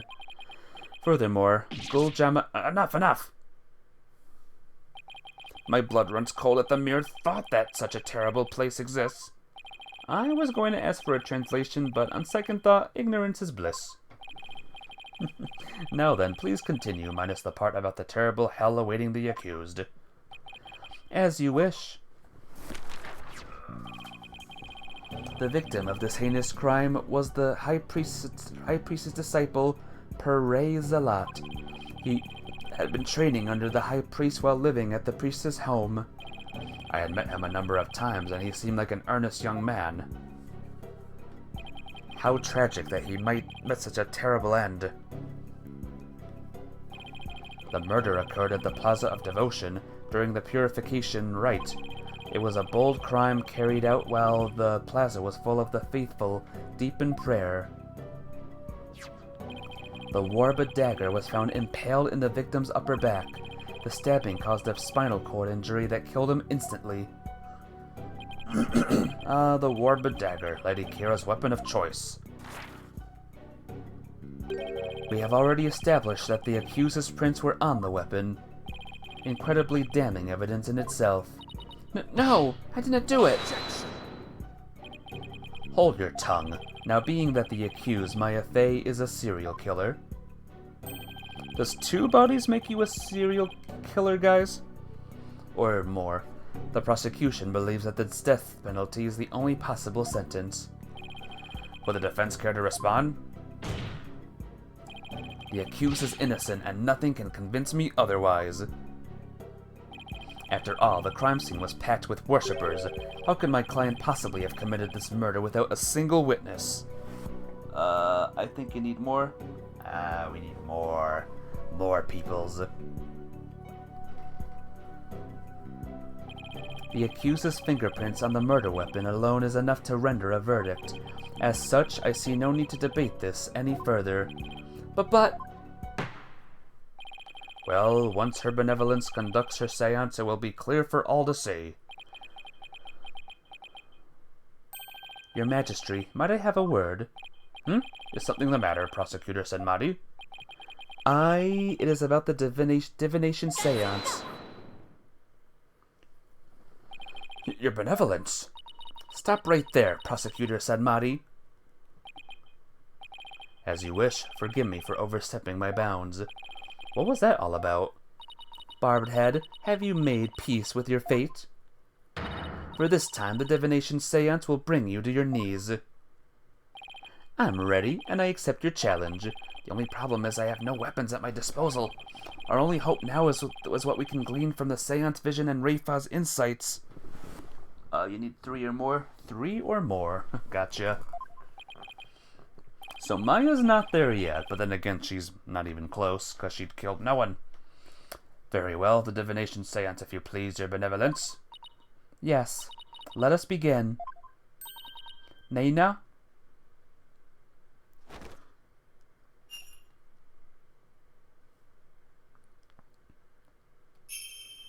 Thanks, Naina. O Holy Mother, we hold this divination seance in your name. Let the eyes of everyone here be clear, and our ears be unstopped. O dance of devotion, guide the victim's soul to me, so that we may receive their final memories in the pool of souls. I would skip this cutscene, but nah. It's much too fun to watch.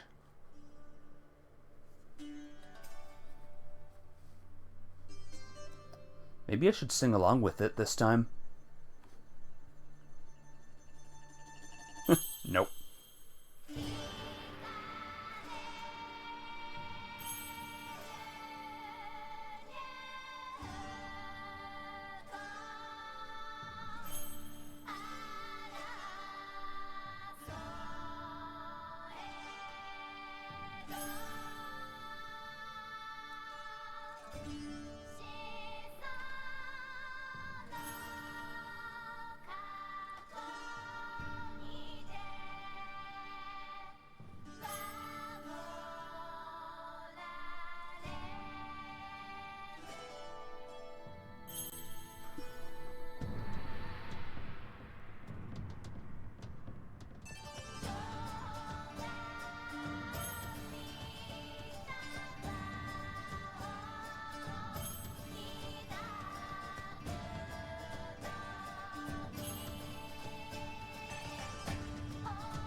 If I sung, I'd be a serial killer of everyone's ears. Alright, what's the deal with this one?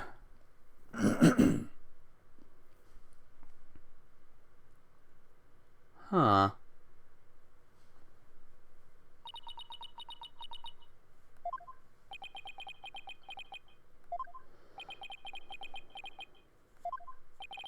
I don't get it. Why wasn't there anything to see? Your Benevolence, what in the world? Erg, I was unable to evoke any sort of response. I called out the spirit's name many, many times, but to no avail. Just as I thought. Wait, what does he know that we don't? I had sought to confirm the contents of today's divination seance. After all, it is customary for the prosecutor to verify it beforehand. Come to think of it, I must go perform a divination seance for Puree Zealot. It is our custom for the prosecution to review its contents before a trial begins. So you're a serial killer? Cornflakes, mostly? Cornflakes serial killer. Oh no. And that is why I sought to stop her benevolence from performing it here. However, she insisted that it be done. She wished to try one more time here in the Hall of Justice. It would appear her benevolence is tired from her manifold duties. I am not anything of the sort. The victim's spirit will not answer my call, but I know not why. It is my sacred duty to convey the truth through the divination seance. Rafa, what are we going to do without a divination seance? I suppose I shall have to deliver the last rites without them. The prosecution has already taken that into account when preparing for today. I am fully capable of proving that the accused's guilt, with or without a divination seance. Ha ha ha ha ha ha. You never fail to impress, Prosecutor Sadmati. This is bad. The divination seance was my one and only hope. Your Majesty, her benevolence said she isn't tired, so shouldn't we try to find out why the divination seance failed? How curious, Mr. Wright. Why have you suddenly taken such a keen interest in the divination seance? Yes, explain yourself. The divination seance is for shedding light on the accused's crimes. It is the Holy Mother's hammer of wrath that is ever poised to pound you into your grave. You should fear it, not plead for it. I believe in my client. Plus, yesterday, somebody told me something that changed my mind. The divination seance was once thought of as just another piece of evidence. Wouldn't that mean he's not dead? Oh, maybe. Maybe, Mafia. But then again, like, an autopsy was made. I think he is dead. If we were to correctly interpret the visions through careful analysis, then they would lead us to the truth behind what really happened. And the truth will show that my client Maya Fey is innocent. The truth is you don't have anything else to fall back on, huh, Nick? Maya, please, you're not helping. How dare you? The voice of a Mitama is to be feared, not utilized by a lawyer such as you. True. Yeah, we'll see, huh? Seances exact a heavy toll upon the royal priestess. It would be best not to burden her any further. Or does the defense feel like that it can pose no counter-arguments without the seance? No, of course not. He saw right through me. I'll have to find a way to make the divination seance happen, or we're toast.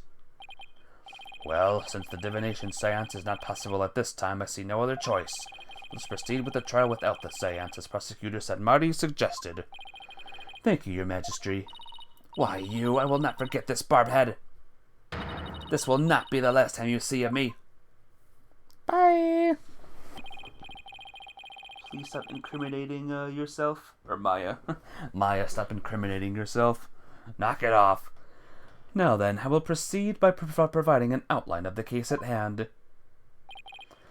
Very well. If the lead detective would please come to the stand, we may begin.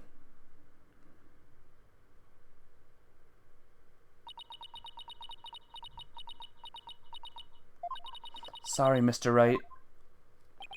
Detective Sky, I understand how you would wish to save the accused and the defense. They are your friends, after all. But you must let them go and move on. But... There is only one way to save them now, by giving their souls the chance to burn away the taint of their sins in the infernal flames. Oh, I can't do this. No eating in the Sacred Hall of Justice. Miss Sky. Yes? It's Maya and Emma. They're actually, like, talking with each other. They didn't even see each other in the first game. Don't worry about me and Nick. You just do your job. I'm sure Nick will figure something out eventually. Right. Thanks, Miss Fey. How very brave for a criminal with a tainted soul. Very well, Detective Sky. Please proceed. Okay, I can do this. Let me start with an overview of this case.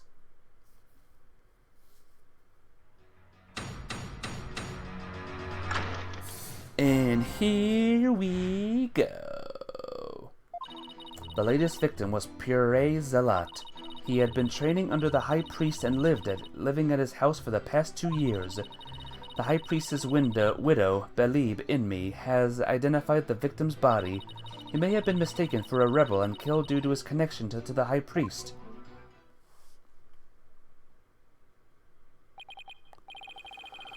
Alright, I see. Well, that certainly makes sense.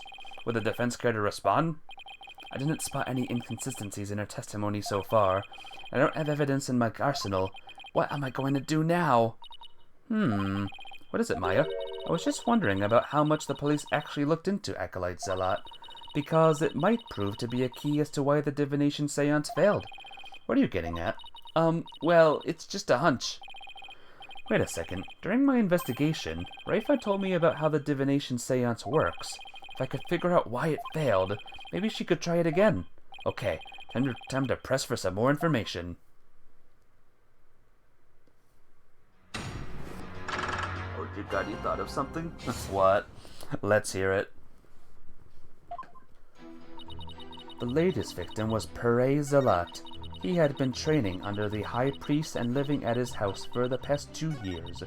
High Priest's widow, Belib and me identified the victim's body. Hold it! It's known that a person's heart slows down drastically during deep meditation. So what would that mean, though? If it slows down. Was Mrs. Inmi's positive ID the only way you verify the identity of the victim? Huh? Well, no. We also checked the ID card he carried and the data in his family registry. But what? His personal information didn't match any of the public records we cross-referenced. Maybe that's why the divination seance failed. I'm not sure what you mean, Mr. Wright. Here's what I'm thinking. Pere Zealot is a fake name! Zealot could still be alive. His heart would have slowed down so much he could have looked like he was dead. True. But remember the autopsy report, though. He got a wound, a fatal wound by a bladed weapon. So, I don't know. Anyway, it's a fake name, okay? The victim decided to hide his identity for some reason. In other words, he was using a fake name. The royal priestess used the deceased's face and true name to summon their spirit. Why, yes, that is indeed true.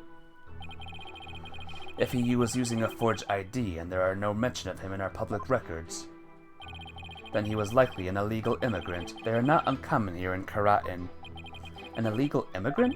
Come to think of it, Rafa mentioned something about immigrants yesterday.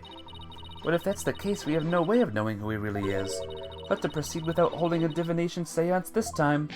Urk. I had always thought that Acolyte Zealot was Kuranese.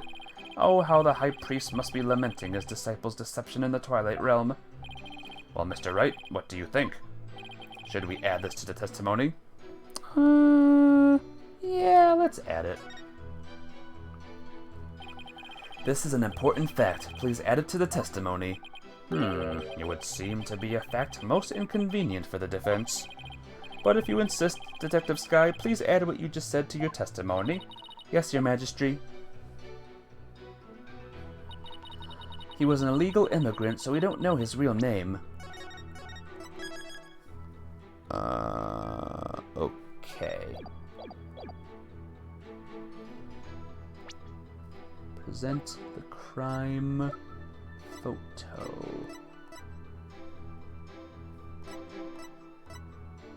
Here. Objection! Sorry, Detective Sky, but the police missed something important in their investigation. Huh? Well, the victim was undeniably a Kuranese native, and that crime scene photo proves it. It does? It's a little hard to see, but look closely. You'll see clear proof that the victim was Kuranese. Where? I don't see anything that would prove that. This proves the victim was Kuranese. Save again. Peaches? That's right. He liked peaches! Take that!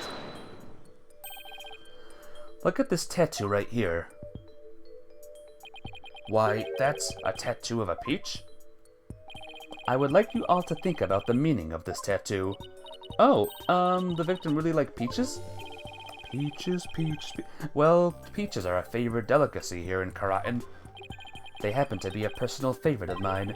The sweetness of their abundant nectars and the softness of their perfectly ripe flesh. They are a blessing from the Holy Mother herself. Nick, I've suddenly got a craving for peaches. Me too, actually. After the trial, Maya, right now we have bigger fish to fry. Unfortunately, that is not a tattoo of a peach. It is not a peach, you say? Then what is it? Take a closer look. Haven't you seen something like that before? Namely, the tattoo on the High Priest's brow. Oh my. What? This mark is only borne by members of the Karandis clergy. Objection. So that is what you believe it to be. But are they not utterly different shapes? Sure, they're shaped differently, but there's a reason for that.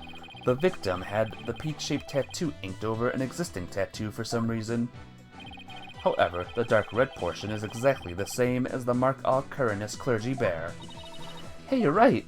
Until about 20 some odd years ago, everyone did get one, didn't they? I myself bear one on my right buttock. That is entirely too much information, Your Majesty. Information on everyone who enters the clergy is maintained at the temple. All we have to do is look up a monk with the mark in the same spot. I'm on it. I'll let you know if I get any hits. That will not be necessary. If you seek information on the clergy, I have it all right here. Alright, hang on a minute. Okay. I have it all right here. Oh my, you never cease to amaze. So, tell us, is there anyone who fits the bill? No one. He's alive. There is just one, and his name is Real Nemu. Real Nemu. I'm trying to see the pun here. There probably is one. If you want to tell me it, if you guys see it, let me know. He became a monk 20 years ago. Oh, real name. His name is Real Name. That must be the victim's real name. But why would he have tried to cover up his tattoo with another one? Are you kidding me? That's funny. Yeah, there must have been some reason. Nick, that's not important right now. The important thing is we know his real name. You're right. Your Majesty, now that we know the victim's real name, the divination seance might finally work. A lawyer who willingly seeks a seance. This is entirely unprecedented.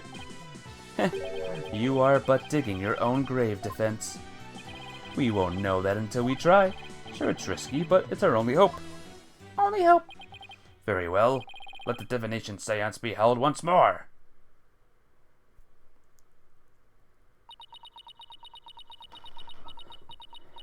Can she do it twice, though?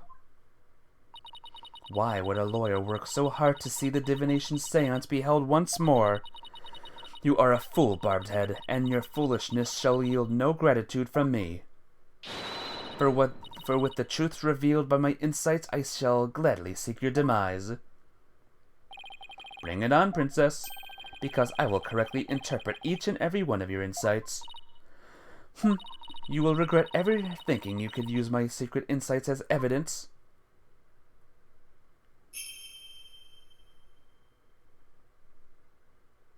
O Holy Mother, we hold this divination seance in your name.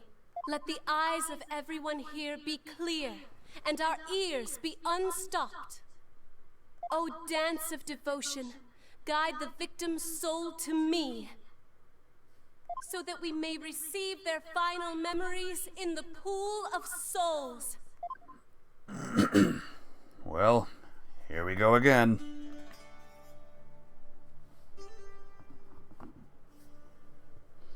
Just in case you missed it the first time.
if anyone wants to practice for a school presentation, just practice this dance.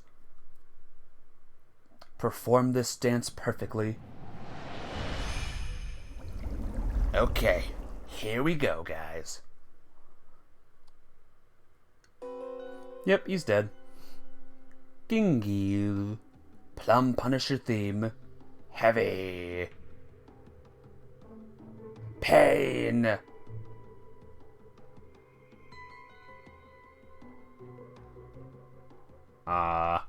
That's it. Oh my. It's just as Mr. Wright has surmised. Perez-a-lot wasn't the victim's real name. And now at last we have seen the victim's final moments. But all we could see was the ground. You seem terribly disappointed. I take it you did not find any fodder for one of your infamous turnabouts. I, on the other hand, have discovered something. Conclusive evidence that establishes the accuser's guilt. You did? A most surprising surprise attack. So, tell us, Prosecutor Sedmati, what is this conclusive evidence you have found? The Plum Punisher theme song that the deceased heard. Please consider this item here. It was confiscated from the accused during their interrogation. Hey, that's my Plum Punisher strap. When you press the Megatama on the Plum Punisher's belt...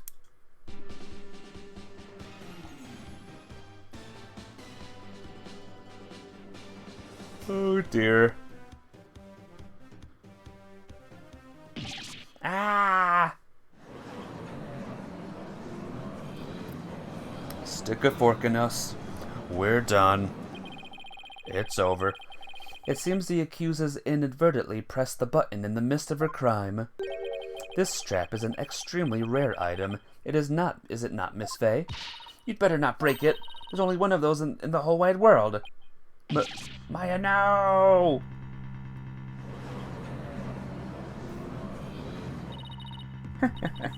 It's just as I said.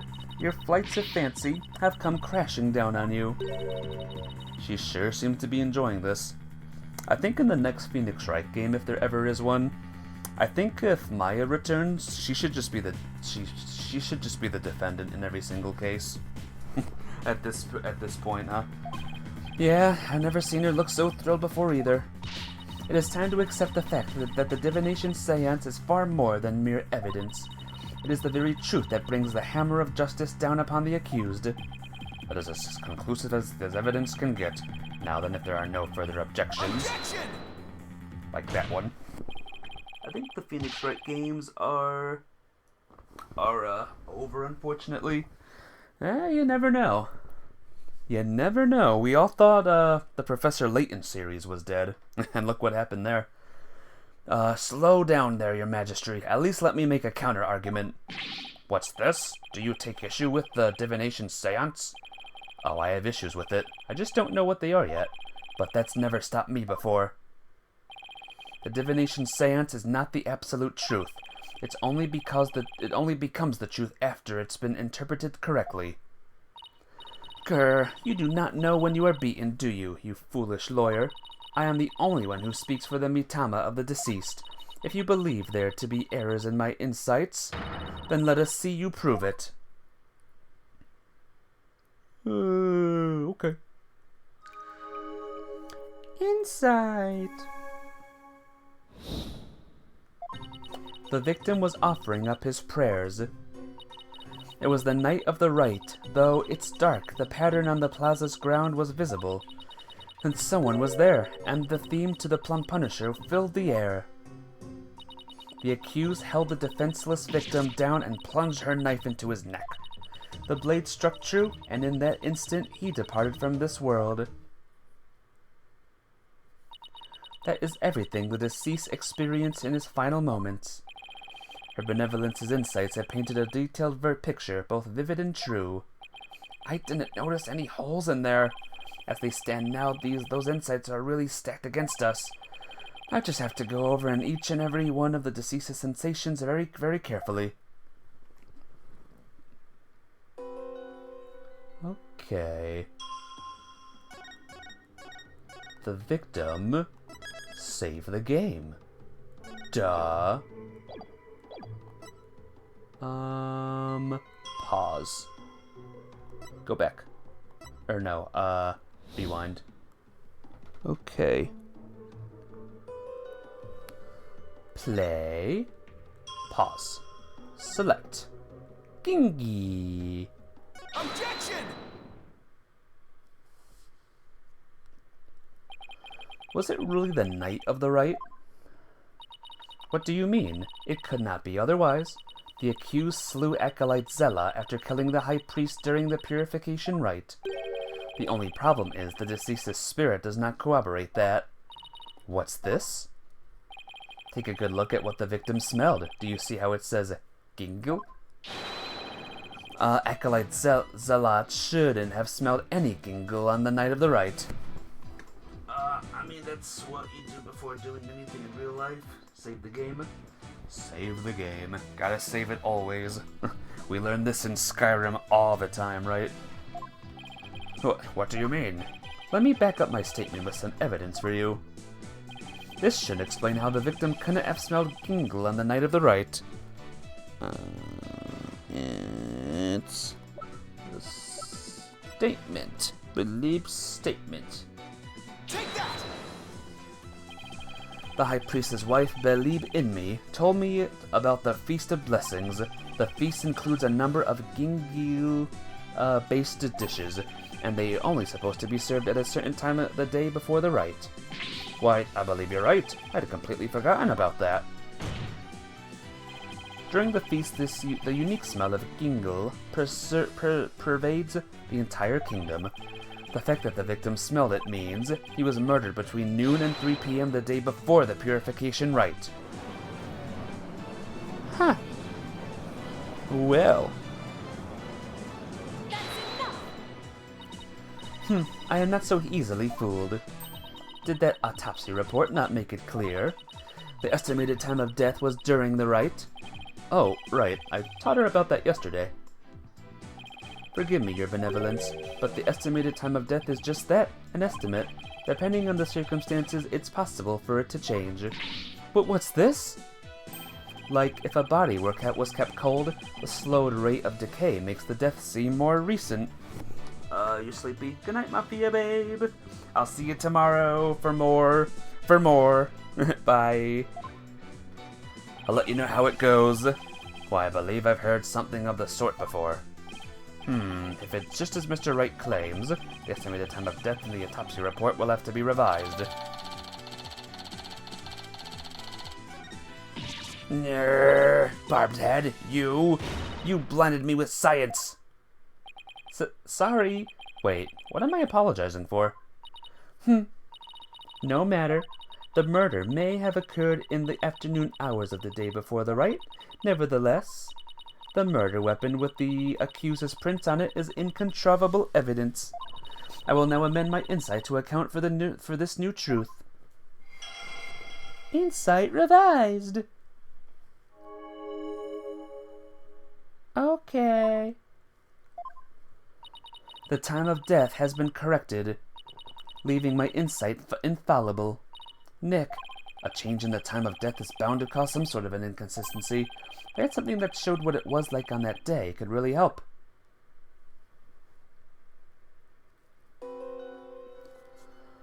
Okay, second panel. Pause. Okay.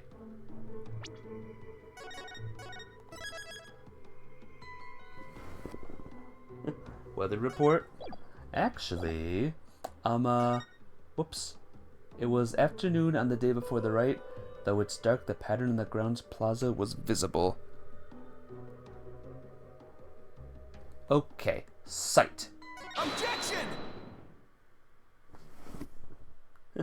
No clue. You were guessing. Hey, that's what we all do when we first play these games. Just guess. The change in the date and time of the crime has caused a new inconsistency to surface. What's this? You are making that irritating face again. She said that at once. Sorry, but this is the face I was born with. Now, let's focus on what is important, what the victim saw in his final moments. Do you have bets in the belfry, Barbed Head? There is nothing to see.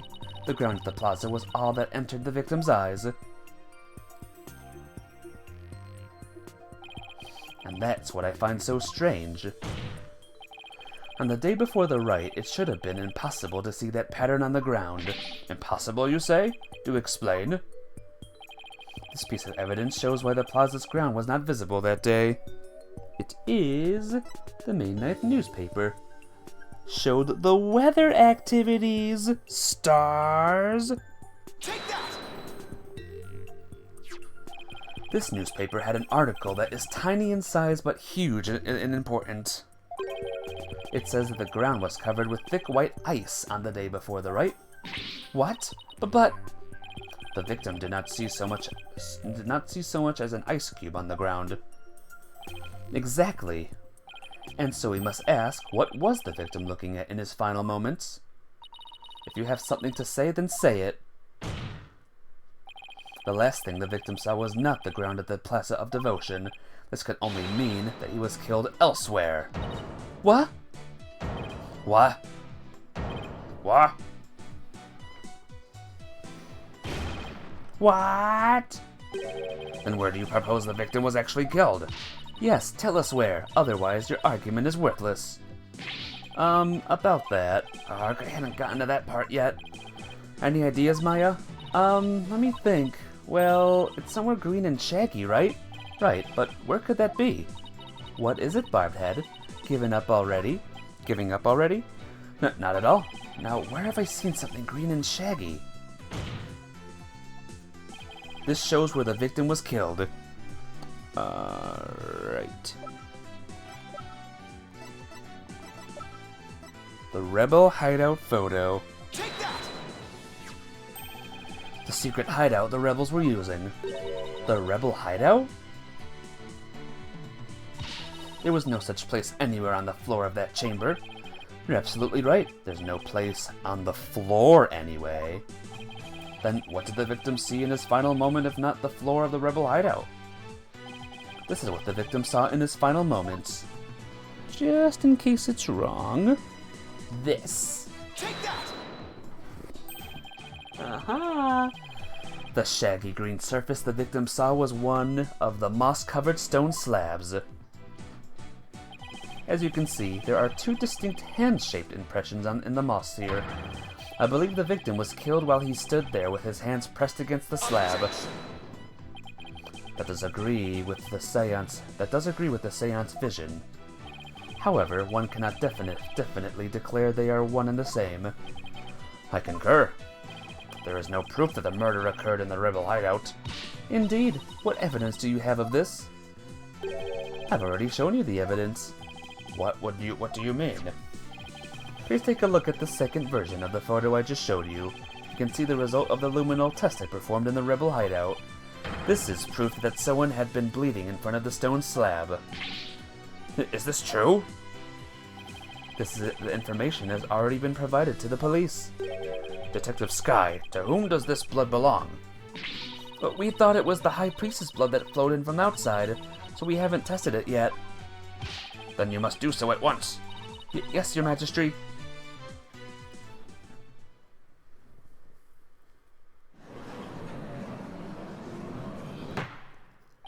It appears the police have finished testing the blood. Detective Sky, your report, please. The blood found in the rebel hideout belongs to Perez Zalat, just like the defense claims. Detective Sky, do you realize what your blunder has done to me? When this trial concludes, I want to see you in my prayer chamber. There, I will deliver a joyous sermon unto you for 8 hours straight. I'm really sorry, but please, anything but that. Nick, maybe, just maybe, this is the chance we've been waiting for. Yep, it would seem so. Hate to do this to Emma, but go for it. It's full speed ahead. 8 hours? 8 hours. He crazy. The victim was killed in the rebel hideout the day before the purification rite. Then, his body was moved to the Plaza of Devotion by someone we've yet to identify. So when we thought we saw Acolyte Zealot praying during the rite, he was already dead. Arg!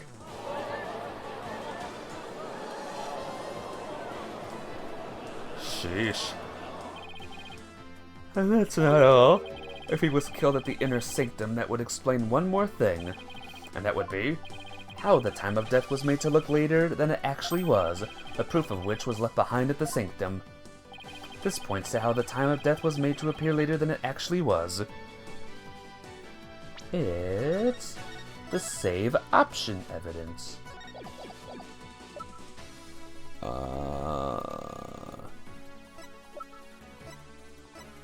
Give me a second, guys.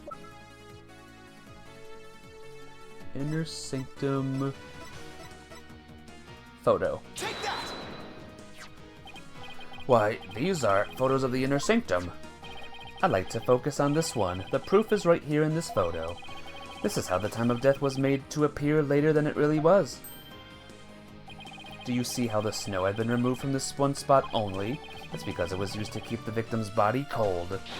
And that's why the time of death wasn't what it seemed. The time was mistaken, and the place too? And just what do you believe that proves? That my client is innocent. What of her fingerprints on the dagger, and the Plum Punisher theme with the victim heard? You have failed to address these two key pieces of evidence. Irk, I see your point. Wasn't this your big chance, Nick? I'm really hoping that the difference in location can invalidate either the weapon or the theme song from being used as evidence against you. Actually, that might be possible, at least for one of them. Really? What's this? You say you can contradict our arguments for a key piece of evidence? Very well, let us see you try. Nick, take a good look at the rebel hideout photo. Oh. The defense can invalidate this piece of evidence. The theme! The Plum Punisher theme? And how do you intend to support such a claim? Since the murder happened in the rebel hideout, there is something there that played the theme song other than my client's strap. It wasn't the strap? Is this true? The item that played the Plum Punisher theme song was this. It was the bow cross. No, it was this thing. Take that! This is the Plum Punisher alarm clock. I believe the victim heard its alarm go off. It's Mr. Hat. But Mr. Hat's all the way in with Apollo and Trucy, though, in Murica. I mean, it could still be him, maybe. What proof do you have that the alarm went off? Objection! What proof do you have that it was my client's strap that played the theme song? Ag! Do not twist the facts with your lawyerly wiles. Either way, the accused would still be guilty based off of her prints on the murder weapon. And here is what really happened. Insight revised.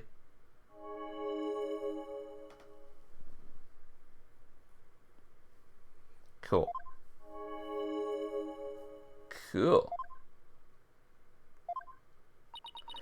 Though there have been some twists and turns, that is the truth of what happened. Arg! I won't get anywhere until I can eliminate the dagger. Most impressive, your benevolence. I see no inconsistencies anywhere in the prosecution's case. No.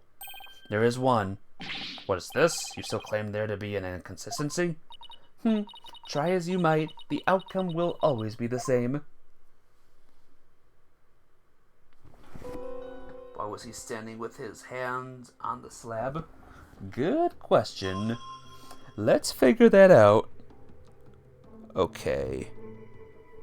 New first statement. And the fourth panel. Okay. So, heavy. Objection!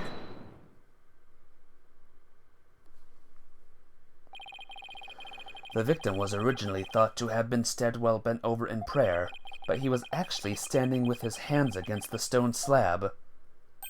So the question is, where did the sensation of something heavy come from? Yes, I see your point. Since the victim was standing, he couldn't have been held down. Beep! Then tell us, Mr. Wright, what was that heavy sensation felt by the victim? What caused the heavy sensation Zealot felt? Any thoughts, Maya? I agree that sense of heaviness seemed important, but there's also the matter of Zealot's hand on the stone slab. Why were they even there? Could it be related to the cause of the heavy sensation? Well, Mr. Wright, do you have any an answer for us? Of course. If I just envisioned the state Zealot was in when he was killed. The cause of the heaviness the victim felt was the falling stone slab. Okay.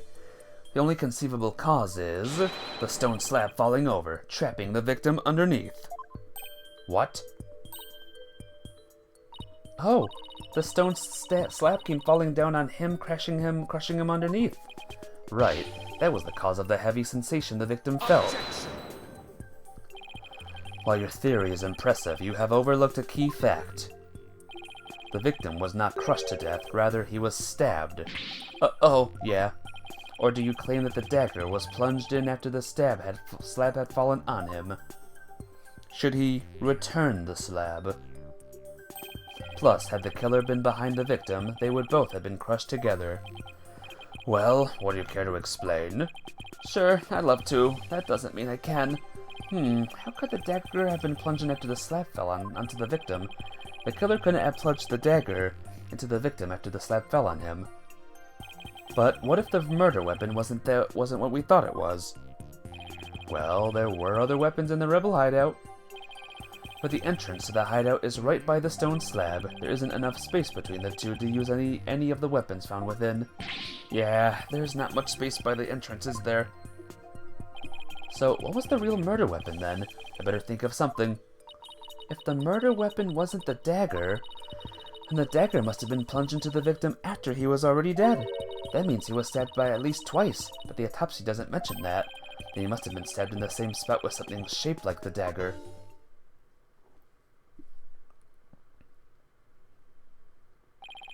Will the defense care to offer an explanation sometime this century?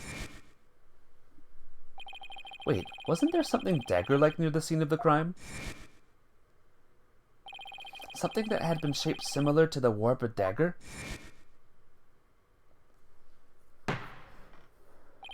Present your evidence at this time, Mr. Wright. This shows what really killed the victim.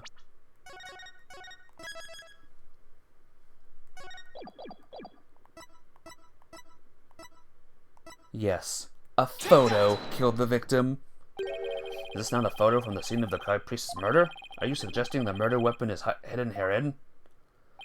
This is what really took Pere Zealot's life. Present this. Yeah? Take that! But that is the warped statue? Exactly. The warped statue had dagger-like features protruding from it. That is what really took the victim's life. You imbecilic fool. That statue is outside of the hideout. How do you propose it impaled someone who was inside? Haven't you heard? The warped statue also functions as the hideout's door. What do you mean? The statue can pull a complete switcheroo. A switch-aroo? To put it simply, it's a revolving door. A revolving door? Why, that makes perfect sense. Therefore, I believe the truth behind the divination seance is to be this.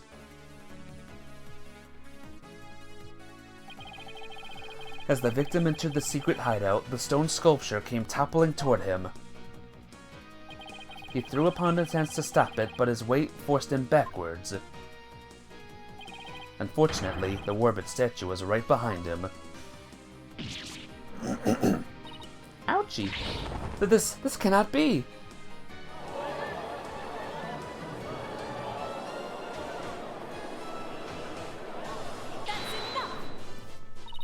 But the accused's fingerprints were found on the dagger. She had held it while rehearsing for the rite, which is where her prints got on it. Gah! This is a shocking turn of events, but there is a great deal of circumstantial evidence in the defense's favor. I believe we must accept that the warped statue was what killed the victim. Now that we know how Acolyte Zealot really met his demise, there's no basis for claiming my client committed this crime. Nice work, Nick. How can this be happening yet again? The divination seance is the only truth. No, your benevolence. It's not the truth itself, but it is a means for shedding light on the truth. Nah. Do you understand now? Your kingdom needs lawyers so that they can interpret your insights. But that means I have been misinterpreting the voices of the spirits all this time? Your benevolence, are you unwell? All this color is drained from your face.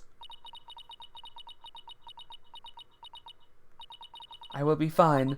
Continue your proceedings without me. As you wish. I kind of feel bad for her. Now then, I will have the defense continue. Please explain what you have learned now that we know how the victim actually died. Acolyte Zealot was killed in the hideout before the High Priest's murder. That means the body found at the Plaza of Devotion was moved there by the real killer.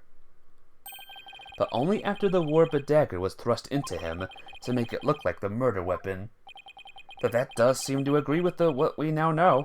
But what would the real killer go to such lengths? I believe stabbing the Acolyte Zealot's body with the dagger and moving it to the plaza was to make it look like a serial murder.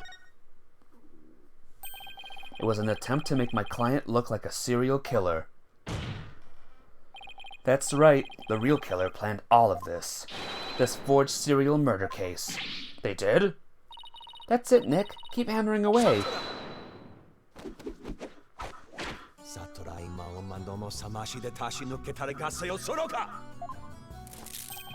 Your reasoning has more holes in it than that cheese you foreigners so enjoy. What? Like those putrid, hole-riddled clumps of curds that only a rat like you could love. Your reasoning, much like your putrid, hole-riddled brain, has been purified. Or putrefied. What's his deal with things going putrid? You have yet to overturn my argument that the accused is the killer. I don't know about a serial murderer. But you're a serial murderer.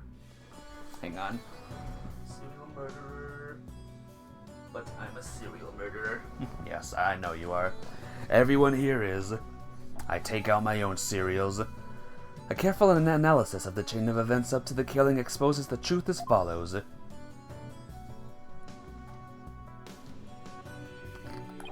Disguised as Lady Kira, the accused found the rebel hideout the day before the Wright, but Acolyte Zealot has followed her there after noticing her suspicious behavior. Caught by surprise, she pushed the stone slab toward him, and we know the rest. I've never been to the rebel hideout in my life. When the High Priest arrived in the sanctum the next day, he realized what she had done. That is when the accused murdered him in order to silence him. I believe Prosecutor Sadmari had posed a compelling scenario. The defense, on the other hand, has yet to disprove the accused's guilt. Objection! Why would my client move Acolyte Zealot's body to where everyone could see it? And why would she stab the dagger with her fingerprints into his dead body? She had no reason to do any of those things. The dagger in his corpse was likely a warning to the rebels. Something along the lines of, Lady Kira will slay the defiant dragons. So that is why she moved the body to the plaza for all to see. Now he has the judge convinced too? I thought I'd finally made some headway. Well, Mr. Wright, about time for one of your groans of distress, is it not? A groan of distress? It kills me to admit this, but I've got nothing to counter his argument with. I still haven't disproven the allegations against Maya. It is not time to end your futile struggle. You were already judged guilty yesterday. That makes you a dead lawyer walking. Accept the death that now awaits you, and in doing so, finally know peace. A dead lawyer walking, indeed. Then again, are not all lawyers who practice in Karatin? But I must admit I misspoke earlier. Allow me to amend my statement. I had said the defense's reasoning had a putrid cheese-like smell. But I now realize the stench was from his own putrid body on the verge of death. No, I'm a rotting zombie. Think, who could have killed Zealot the day before the Wright? Who knew about the rebel hideout and could gain access to the inner sanctum? Only those involved with the Wright can enter the sanctum, so... Wait a second. Only a rebel would have known about the secret hideout, and the only person who was involved with the Wright had access to the sanctum, and was suspected of being a rebel is... Ah! Did somebody come to mind? Yes, except there's one huge problem. A huge problem? What are you two going on about, plotting your escape from this sacred hall? I would not put it past you, considering you have no means to raise further objections. If I don't do something, Prosecutor Sanmari will have this one in the bag. I'll just have to bluff my way out of this, regardless of that huge problem. Your Majesty, I believe there is another suspect in Pure Zealot's murder. Objection. Even the most benevolent Holy Mother would not forgive such a desperate lie. After all, you know very well that such a person does not exist.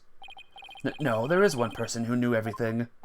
Does such a figure truly exist? Tell us, who might that be?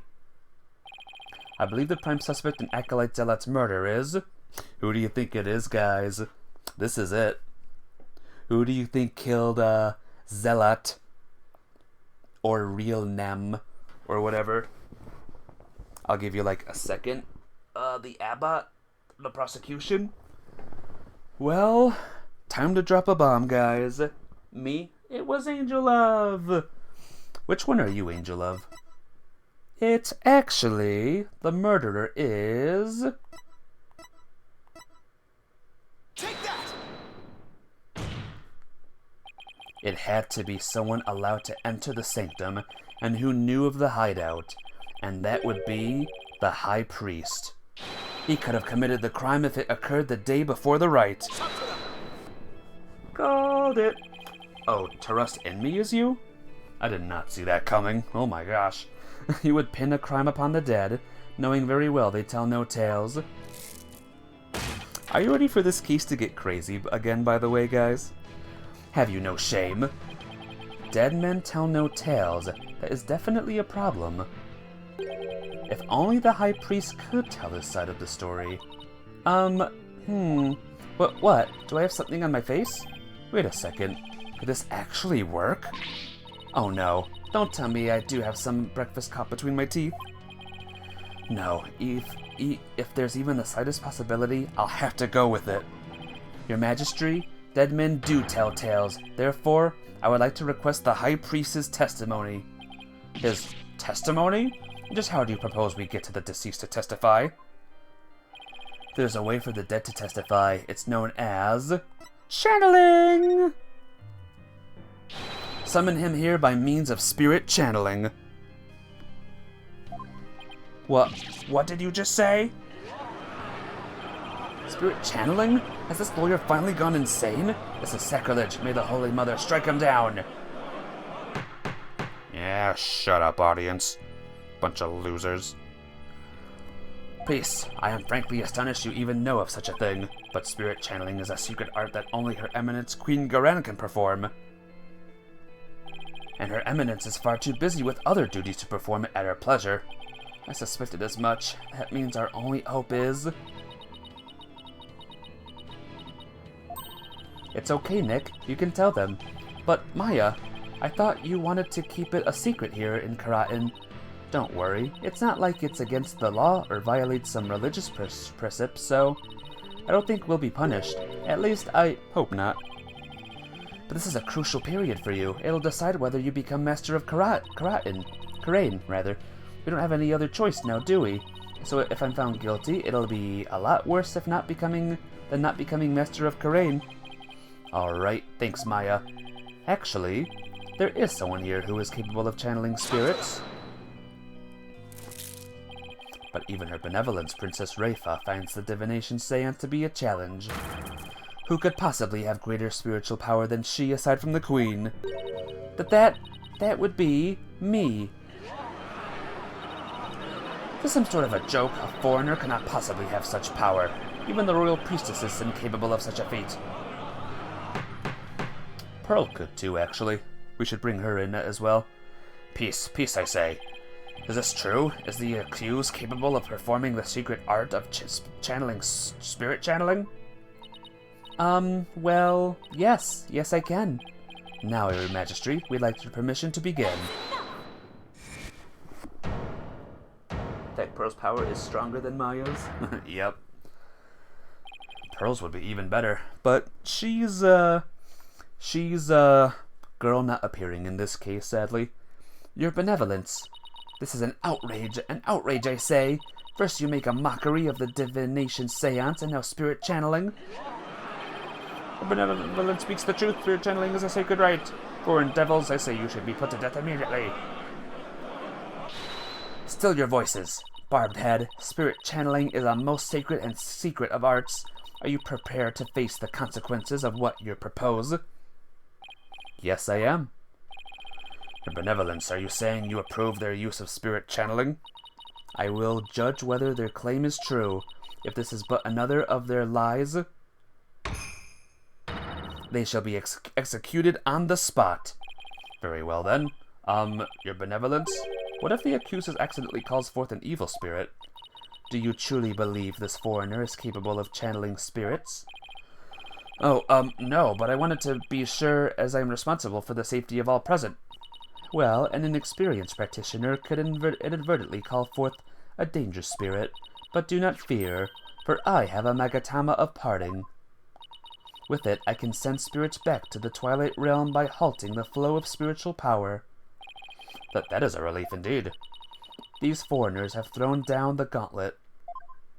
Let us not shirk from their challenge. We must prove them guilty and deliver their last rites. Do I make myself clear, Prosecutor Sanmari? Perfectly, Your Benevolence. Very well, the accused may channel the High Priestess spirit. But first we must take a short recess to prepare. We will resume as soon as the preparations are complete. Until then, this court is adjourned. So yeah, we're not gonna complete this case today. Next week for sure, though.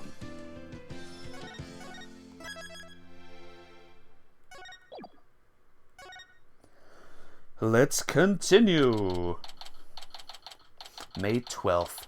What's today, guys? Isn't it today May 9th? Close. We're close to that day.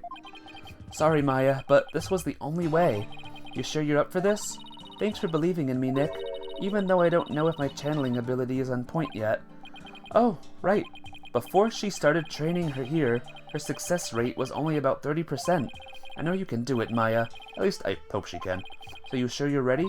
Yeah, at least I think so. You don't sound so confident. The 9th. We're very close. What about your training? Training's one thing, actually doing it is another. Oh, I see. Uh-oh. If she fails to channel the High Priest, we're as good as dead. Relax, Nick. You can count on me. I'll show you what my training's done for me. This will be a moment you never forget.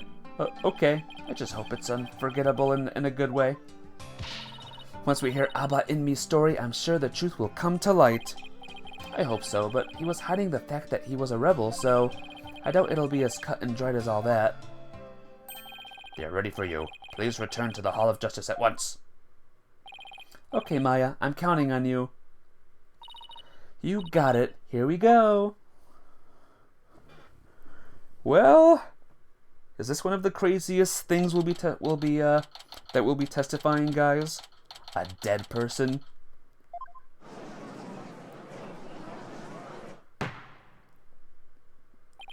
We have received official approval for the accused to channel a spirit here today. Now, if you will, Miss Fey, please proceed. Yes, Your Majesty.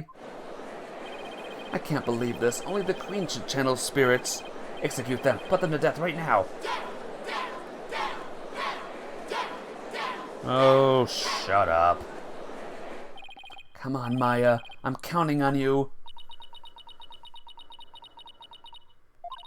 I have been studying here in Karatin for 2 years now, so that one day I will be the master of Karain, a village of spirit mediums back home. But first I shall show you all the fruits of my training in your kingdom. Wow, she seems really confident. A neophyte practitioner such as you could not possibly channel a spirit. Okay, Your Benevolence, how about this? If I succeed, will you stop calling me a neophyte? Very well. If you succeed. Oh, I will. Just you watch. Here we go.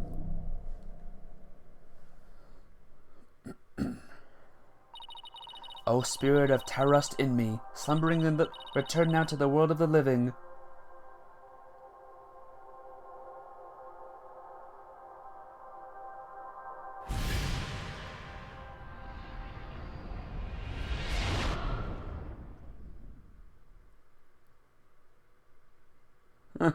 So fake. That's fake, guys. She just got muscular. What is this place? Oh my. No! This cannot be! Pulkunka! It's the High Priest! The accused really can channel spirits. I don't believe it. The accused's spiritual power is the real deal. Go, Maya. I do not understand. This cannot be. This simply cannot be.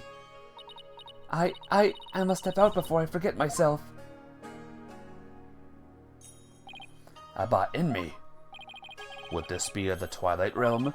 And what of this? Luxurious mane of hair. Is it perhaps a gift from the Holy Mother for decades of faithful service?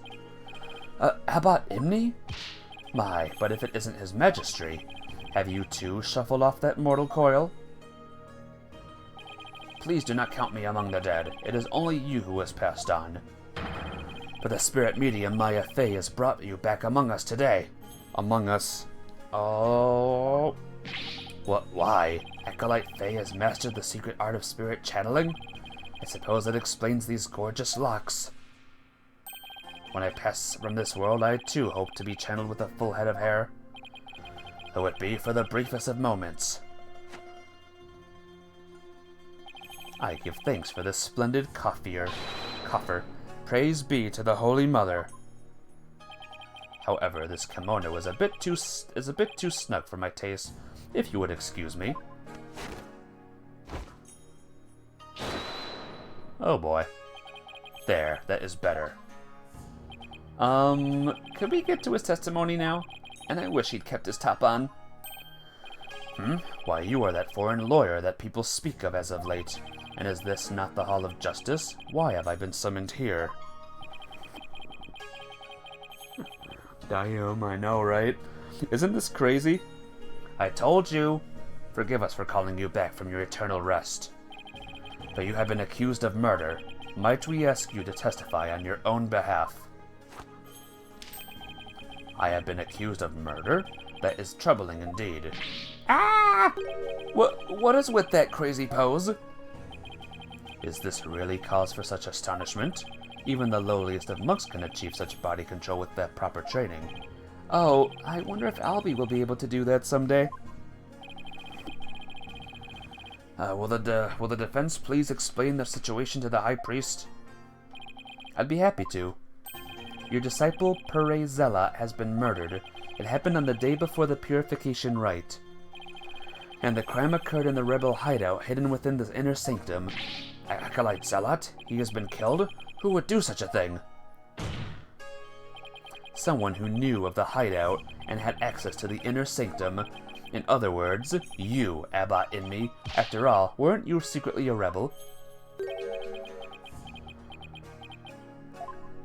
Oh dear. That's still Maya's body. I hope it doesn't break anything, or he doesn't break anything. He's doing yoga alright.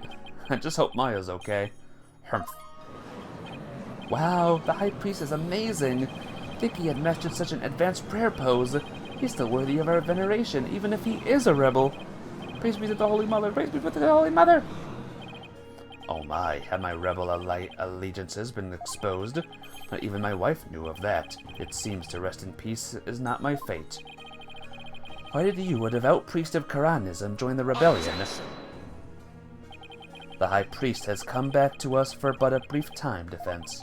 Shall we not cut to the chase, and ask the most pressing of questions? Oh, right.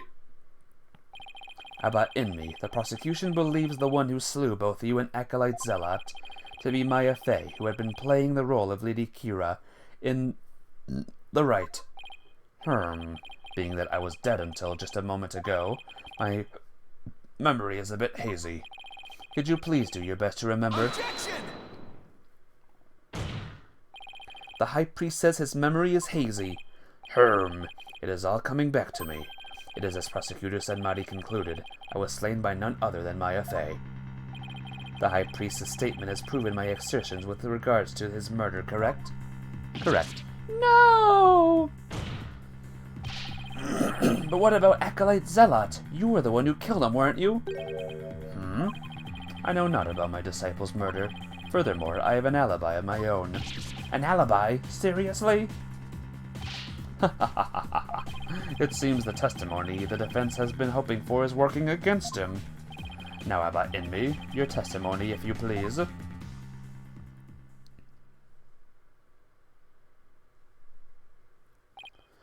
Yes, of course. Well, here we go.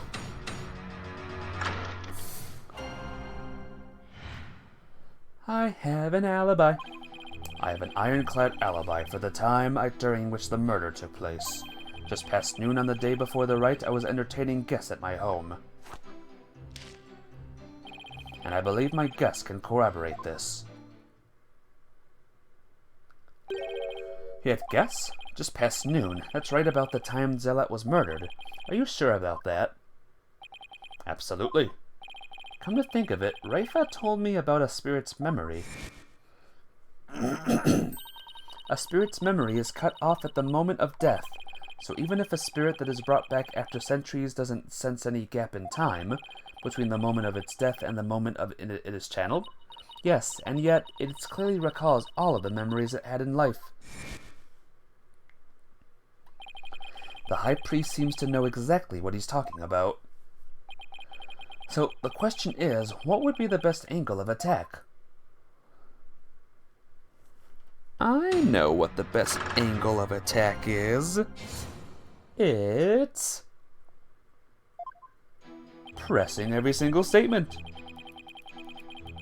Hold it! You use the word alibi as if it were second nature. Are you perhaps mocking me? Or is it perhaps the kingdom of Karat in itself you wish to ridicule? Come on, everyone and their grandma knows what alibi means. We're not a bunch of country bumpkins here. We have plenty of courtroom dramas on TV. Peace, I say. Mr. Wright, would you care to clarify your last statement? But please, don't take it the wrong way. It just, alibi is a rather technical term for a priest to use so naturally. I assure you I know how to use the term. In fact, I had even hoped for a chance to do so one day. I suppose that even I, a high priest, am not immune to such trivial worldly attachments. Oh, I see. Still, he seems unusually calm and composed. It's almost as if he had prepared himself for something like this.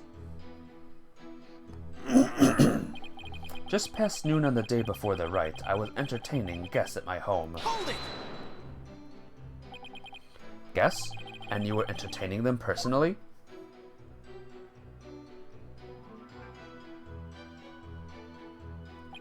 That I was. We gathered around the table for a most enjoyable conversation. He said his guests could corroborate his alibi. That can't be good for our case. Are you sure that was the same day as the murder? Maybe you've misremembered. Gah! Do not doubt my mnemic faculties. I may have died, but my memories up to that point are crystal clear. Sorry, he's pretty thin-skinned for a priest. So I guess I should have known better than to doubt his memory. A spirit's memory is cut off at the moment of death, so even a spirit that is brought back after centuries doesn't sense any gap in time between the moment of its death and the moment it is channeled? Yes, and yet it clearly recalls all of the memories it had in life. There's nothing better than to enjoy gingle cuisine with dear friends. That way, everyone's breath becomes equally melodious. Right. And I believe my guests can corroborate this. Hold it! And who exactly were your guests that day? Don't tell me they were rebels, so they can't be called here to testify. It was none other than his Majesty, along with his family. He couldn't attend the Wright due to work, so he stopped by ahead of time. My, how his daughter has grown. Wait a second. Let me set the record straight right now. I am not a rebel. Thank you for that wonderful meal, Abbot Inmi. Lady Inmi's cooking simply cannot be beat. So there you have it. When exactly was His Majesty at your home? He was there from 2 p.m. to 3 p.m. Indeed, precisely the time period within which Acolyte Zealot was slain. Yes, and we had a rousing chat concerning the game of Kachu Demal. But... I'll just have that added to the testimony. After all, it was I who visited the High Priest's home. My guests that day were His Majesty and his family. They visited from 2 p.m. to 3 p.m. Hold it! Your Majesty, are you sure this testimony is completely accurate? As sure can be. Oh, how wonderful it is to finally have my actions be admissible as evidence in court. His Majesty was at my home during the exact time period of the murder. Come, let us put this behind us. I cannot have possibly committed this crime. How can you be so sure? What if the clock or watch you were using was off, or you misread the time? No. There was a clock right near the table, and it had the exact same time as my watch.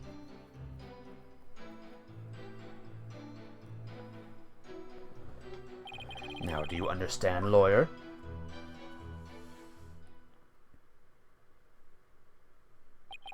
As you can see, my alibi is airtight. Or do you still think I could have killed Acolyte Zealot? Arg, His Majesty's a witness? Are you satisfied now? There's not a single discrepancy in Inmi's alibi. If I give up now, it's all over. But now, hold on a second. Is there anything wrong with the High Priestess testimony? There is a problem.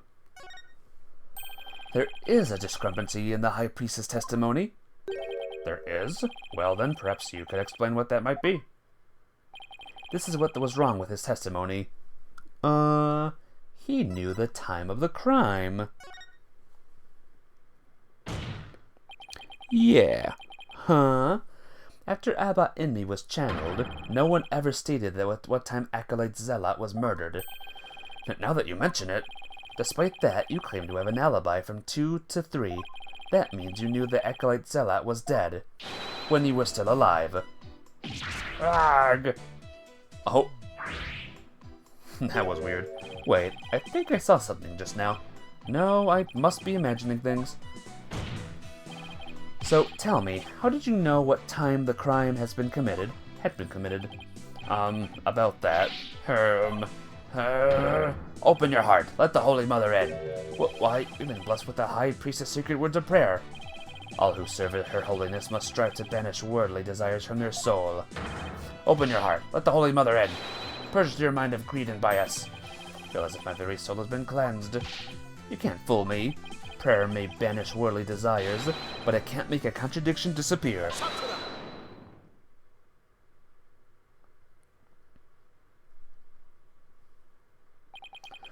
How can you be so sure?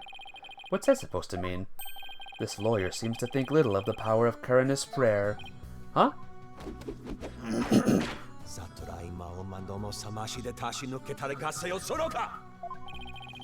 Abbot Inmi was at home during the crime, but knew of what happened at the incident. I believe this can be explained thusly. He must have had a way to monitor the hideout from his home. What? You never cease to amaze, prosecutor. As he has surmised, there was a listening device installed at the hideout. It enabled me to instantly learn of anything unusual, even when I was not there. Remember, the rebels had been using this as a top-secret hideout.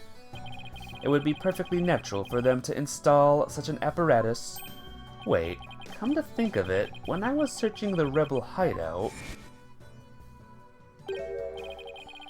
there's something under the banner. A microphone? What's this doing here? Was someone trying to record something with it? That was a listening device. It starts recording whenever it detects movement, and I heard just a recording after His Majesty and his family left. If you look at the desk in my study, you will find the tape in question. Alright then, bailiff. Yes, Your Majesty. Go retrieve the tape in question from the High Priest's home. What, Your Majesty? The power of Karanis' prayer. Even a putrid brain such as yours should understand it now. It's like the contradiction really did vanish. We shall ascertain the content of the recording once we have the tape. In the meantime, I would ask Abbot Inmi to continue with his testimony.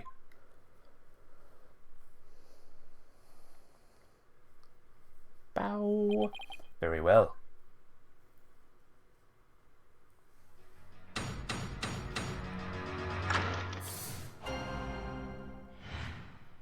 I heard everything. I was entertaining His Majesty and his family when the crime occurred. When I listened to the tape later, I heard a man and a woman quarreling. It sounded like an altercation between Acolyte Zealot and Acolyte Faye. After that, there was a loud noise, followed by a haunting silence.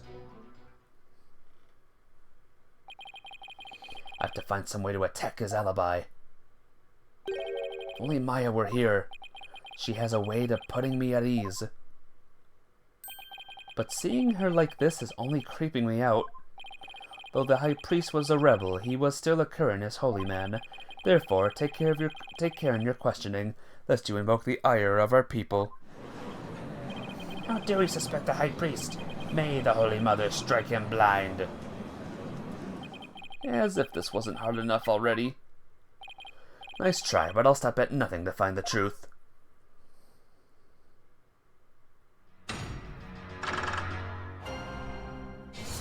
Okay, I heard everything. I was entertaining His Majesty and his family when the crime occurred. Hold it! You were entertaining His Majesty and his family during the crime?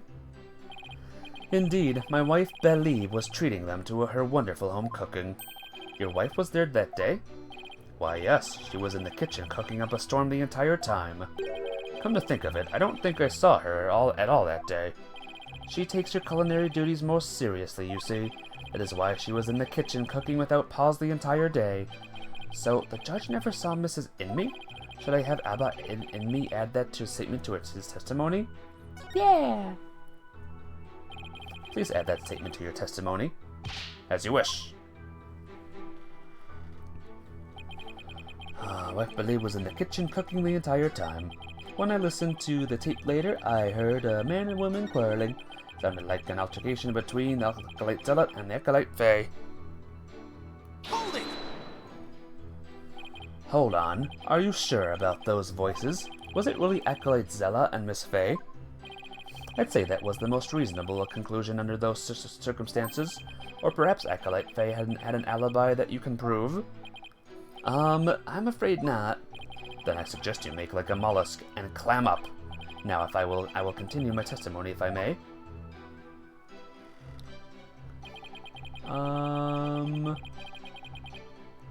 Okay, guide. Press on the fourth statement and ask again to add a new testimony. Well, that didn't happen.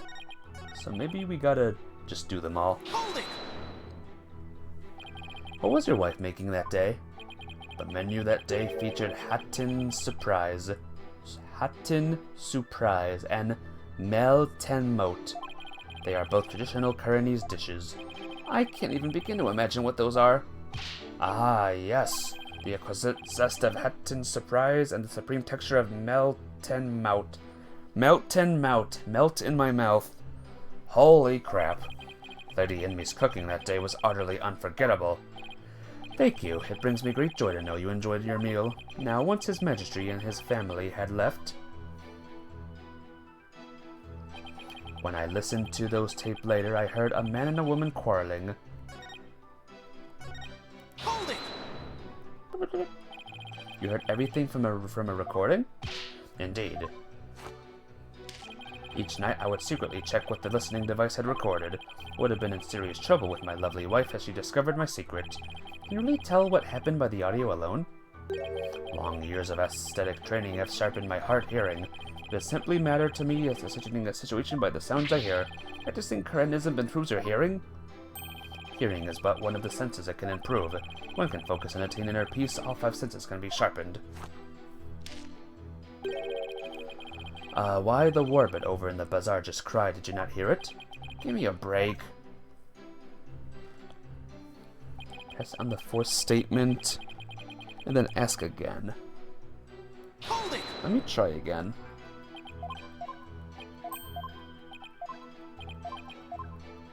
Yay, the guide's wrong, guys! We found a thing in the guide that's wrong! We'll try this one.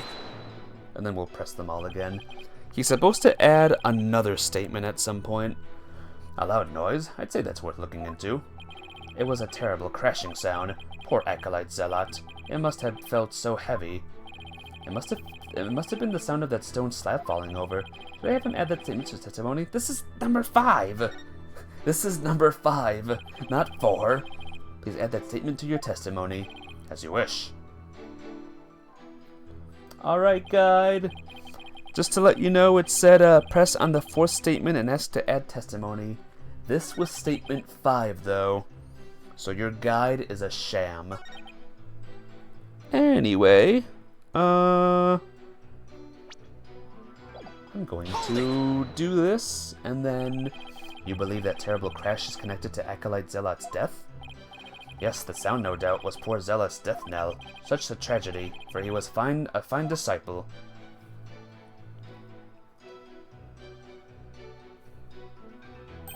I would ask all here today to give proper prayer for his departed soul.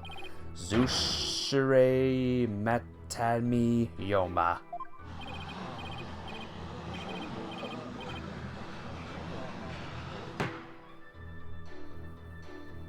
I had high hopes for that young man's future. Zushire Matomi Yoma. Why do I feel like such a jerk for just trying to do my job right now? Mr. Wright? Do you still feel the need to question the High Priest? His alibi is as tight can be. This isn't going so well. I better ask him about something else. I'm curious, Abba Inmi. Did you stop by the rebel hideout after his majesty left? Yes, I thought it would be wise to assess the situation. As I said before, there was nothing to see. The hideout appeared as it always had. And the victim's body, it was nowhere to be found. Acolyte Faye must have already disposed of it and anything else incriminating. So, when you saw the rebel hideout, it looked like it does in this photo? Yes, I would say that is how it appeared that day. So the stone slab had been put back in place. Okay. Mr. Wright? Is it not time to concede defeat? No, wait! I need just a little more time. If you insist.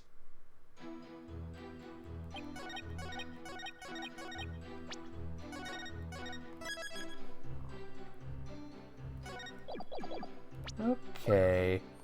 Rebel hideout photo. Objection! Abba Inmi, you said, and I quote, "Poor zealot, it must have felt so heavy."